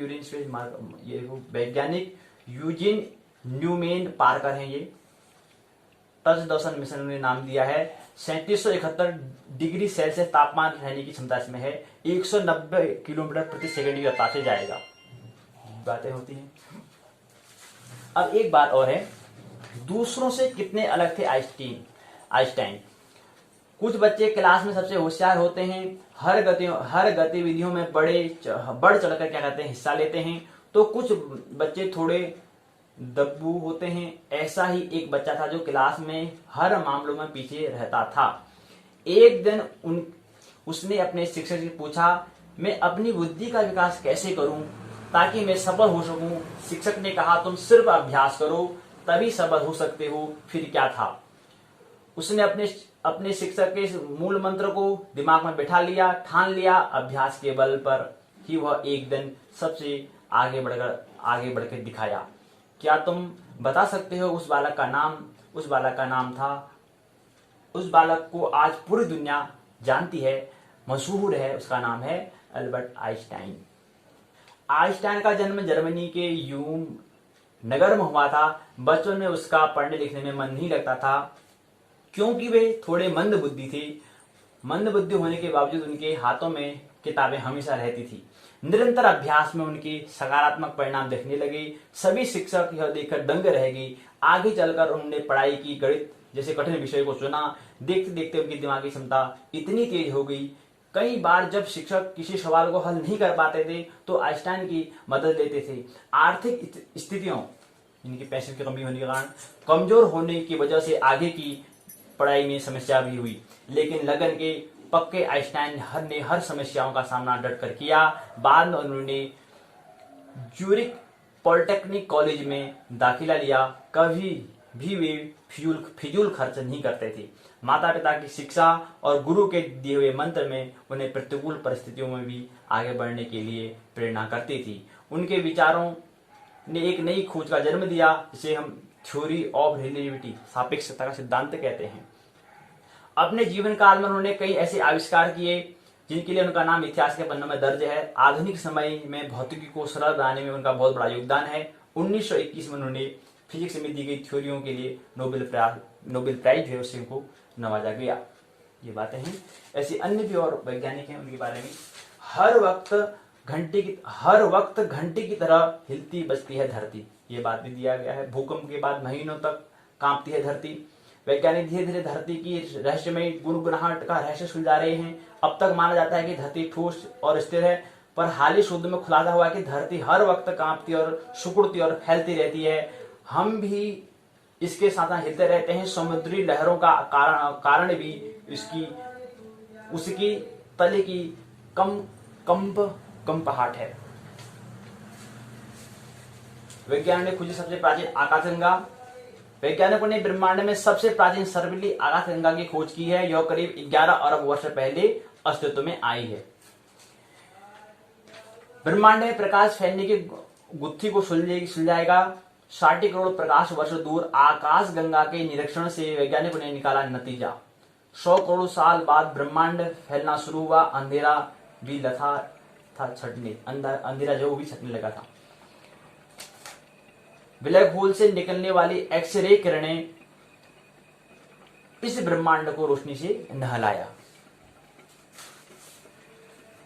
हबल ने ली मंगल के चांद फोबस की 13 तस्वीर, ये भी समझे। और उसके बाद आगे क्या है तो आइए समझते हैं। आगे है, नासा ने 8 ग्रहों वाला नया सौरमंडल खोजा। क्या नया सौरमंडल धरती से 2545 प्रकाश वर्ष दूर ये है। यहां पर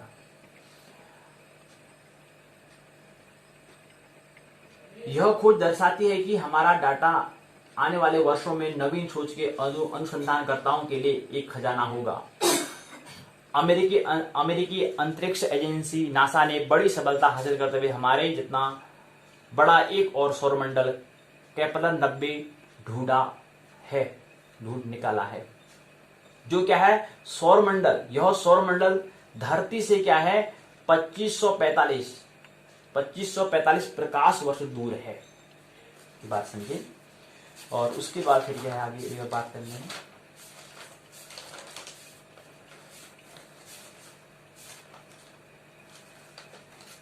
गैलीलियो ने चांद देखा। ज्यादातर लोग गैलीलियो को खगोल विज्ञानी के रूप में याद करते हैं। वह एक कुशल गणितज्ञ, भौतिकविद और दार्शनिक भी थे। तुमने कभी दूरबीन का जादू देखा है? दूरबीन जो दूर की चीजों को पास और पास की चीजों को दूर में दिखाती है, वैसे तो दुनिया की पहली दूरबीन हॉलैंड के हैंस लिपरसे ने बनाई थी। लेकिन इस दूरबीन के मुकाबले बड़ी और दूरदर्शी यंत्र को अधिक बेहतर बनाने का श्रेय किसे जाता है? जिसको जाता है उससे उसका नाम है गैलीलियो गैलीली, इनका नाम है। इनका जन्म 15 फरवरी 1564 में पीसा अथवा इटली में हुआ था। 15 फरवरी 1564 में हुआ था और मृत्यु हुई थी 8 जनवरी 1642 में। शॉर्ट का मतलब होता है शॉर्ट का जो है शॉर्टकट से काम नहीं बनता है, ऐसे कहते हैं ये। जीवन में शॉर्टकट से काम नहीं बनता है। कार्य में ऊर्जा जब तक खर्च नहीं करेंगे तब तक कार्य नहीं होगा। सकारात्मक परिणाम भी तभी मिलते हैं जब क्या करोगे, ऊर्जा का व्यय करोगे, खर्च करोगे। जज्बा जुनून, 96 साल की उम्र में इनकी परीक्षा दुनिया के लिए प्रेरणा बन गई है। 96 साल की हैं ये अम्मा।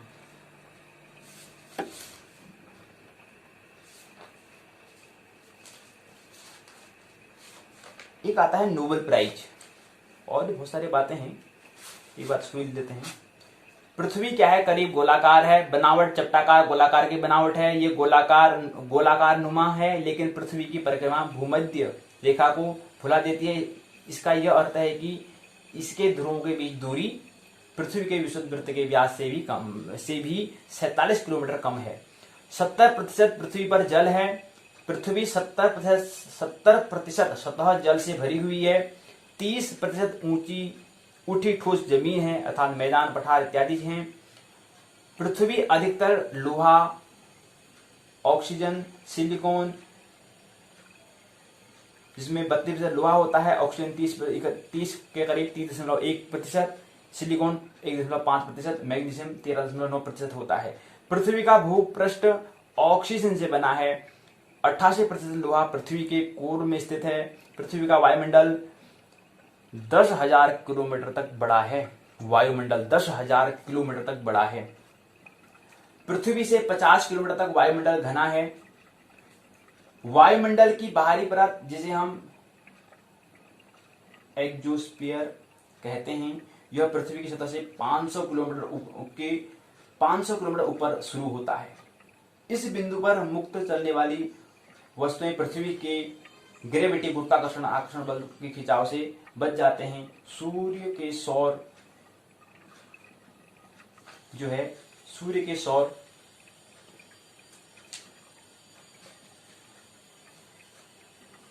पृथ्वी को अपनी धुरी में घूमने में लगता है 23 घंटे 56 मिनट 46 सेकंड का वक्त लगता है। पृथ्वी को परिक्रमा का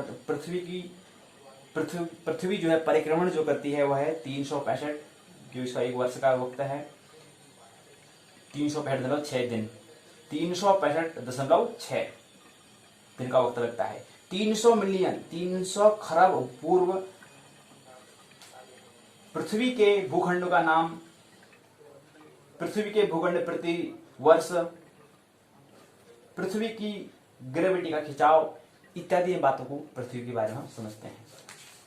तो 365 दिन 6 घंटे का वक्त लगता है इसको। इंटरनल स्पेस स्टेशन हमने बताया पृथ्वी की ऊंचाई से कितना है 408 किलोमीटर। समुद्र तल के से लेकर के इतना दूर में क्या है इंटरनेशनल स्पेस स्टेशन है। पृथ्वी के समुद्र तल से दुनिया की सबसे बड़ी क्या है बिल्डिंग जो है वो क्या है बुर्ज खलीफा, ये 828 मीटर है। दुनिया की सबसे ऊंची जो चोटी है वह माउंट एवरेस्ट है 848। पैसेंजर हवाई जहाज जो है 10,000 से 11,000 मीटर की ऊंचाई तक क्या होते हैं उड़ते हैं। ओजोन की परत जो है 17,000 से 50,000 मीटर, 17,000 शुरू होती है 50,000 तक खत्म हो जाती है।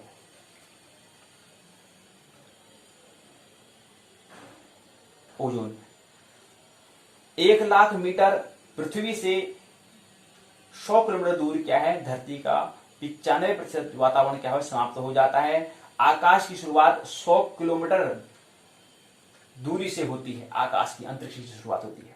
अंतरिक्ष 408 किलोमीटर दूरी पर से क्या होता है, शुरू होता है, पृथ्वी से शुरू होता है। मतलब कितना अंतरिक्ष कितनी दूरी में होता है, 408 किलोमीटर दूरी पर। पृथ्वी का वायुमंडल क्या है, 10,000 किलोमीटर तक बड़ा है। पहले 50 किलोमीटर तक घना है, फिर क्या है, उसके बाद वायुमंडल पूरा 10,000 किलोमीटर तक बड़ा है। उसमें पहले क्या है, पहले में 50 किलोमीटर तक घना है पूरा, मतलब सब टिपे, जैसे हम जैसे एक शहर में होता है ना, सब घने घने होते हैं, ऐसे ही घना है उसमें। पृथ्वी करीब 2 गोलाकार, पृथ्वी करीब करीब क्या है, गोलाकार होती है, गले का उसका आकार जो है गोलाकार है। लेकिन अभी हम पढ़ते हैं कि पृथ्वी क्या है, सुकुड़ती रहती है, फैलती रहती है। ये भी हमने समझा था, घंटी की तरह बजती रहती है, हिलती रहती है, पता नहीं हिलती रहती है। ये सब देखें, हम सब इसमें पढ़ते हैं, किसमें, खगोल में पढ़ते हैं। जैविक अणु की नई पद्धति खोजी है, इंग्लिश लिए पुरस्कार मिला। भौतिकी नोबेल में भारतीय शोध की जिक्र, ये बहुत सारी बातें इसमें दी हैं।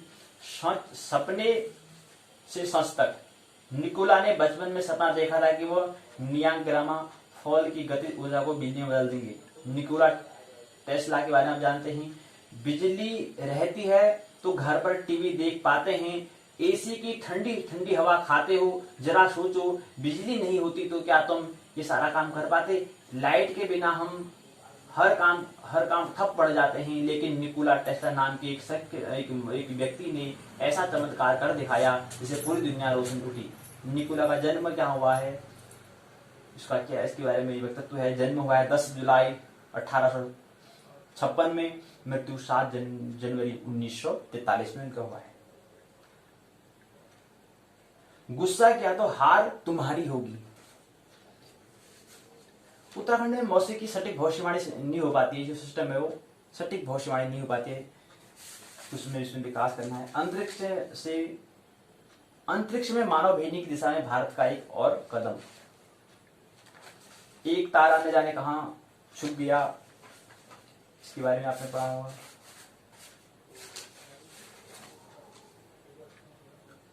हॉकिंग, स्टीफन हॉकिंग जो है महान वैज्ञानिक, जो है विज्ञान के पुजारी थे तो दूसरी ओर मानवता के समर्थक भी थे। आधुनिक युग में ब्रह्मांड के रहस्य को समझने में उनका अमूल्य योगदान रहा। अपनी गरीबी, अपनी गंभीर बीमारियों के बावजूद भी जिस तरह से विज्ञान की दुनिया में सक्रिय रहे, वह संसार के लिए प्रेरणा है। उनका जाना संपूर्ण विश्व के लिए अपूर्णीय क्षति है। सितारों में जा मिला सितारा, अणु की शोध से मिली खोजने, अणु की शोध की विधि खोजने पर मिला नोबेल। सबसे बड़ा पुरस्कार जो है क्या है, नोबेल पुरस्कार है। डायनामाइट और नोबेल, अल्फ्रेड बर्नार्ड नोबेल ने जो पैसे कमाए उससे उन्होंने नोबेल फाउंडेशन की क्या करी, स्थापना की। नोबेल पुरस्कार क्या है, नोबेल व्यक्ति के द्वारा से पुरस्कार नाम रखा है, सबसे बड़ा पुरस्कार है ये। इसके बाद देखेंगे, चिंतन करें, मनन करें, विचार करें। अब यहां पर दे रखा है इसने, डिजिटल दुनिया, करीब 7.5 अरब 8 अरब लोग हैं इस दुनिया में। 137 करोड़ जनसंख्या, 137 करोड़ जनसंख्या भारत की आबादी है, जनसंख्या है, तो पॉपुलेशन है। बहुत ही सारी बातें हैं, आज बातों को यहीं पर करें। तो ये हम क्या करते हैं, जो खगोल में जो हम अध्ययन कर रहे हैं, ये हमने समझा, ये हमने थोड़ा प्रैक्टिकल हम समझ रहे थे कि जो पाठ्यक्रम में नहीं है उसके हटके भी हम उसके बारे में अनुभव, उसके बारे में हम बातों को समझ रहे थे। तो ये बात 3 भाग थी, 3 भाग पर हमने बात कर ली है। तो अगला जो हमारा सत्र होगा वो काल, जो ब्रह्मांड एवं काल जो खंड है उसके अंतर्गत जो दूसरा खंड जो है वह काल, उसके बारे में बात करेंगे। तो कुछ नए संकेत, कुछ नई सूचनाएं, कुछ नई जानकारी, चिंतन करने के लिए, विचार करने के लिए, ताकि हम चिंतन करें, विचार करें इसके लिए हमने संकेत दिए, इसलिए बातें हमने साझा की। बातों को मानने की कोई आवश्यकता नहीं है, जानने की है, चिंतन करने की है, उसको समझने की है। मेरी बातों को इतने प्रेम पूर्वक शांति पर सुना, बहुत बहुत अनुग्रहित हूँ। अंत में सबके भीतर बैठे हुए परमात्मा को प्रणाम करता हूँ। मेरा प्रणाम स्वीकार है।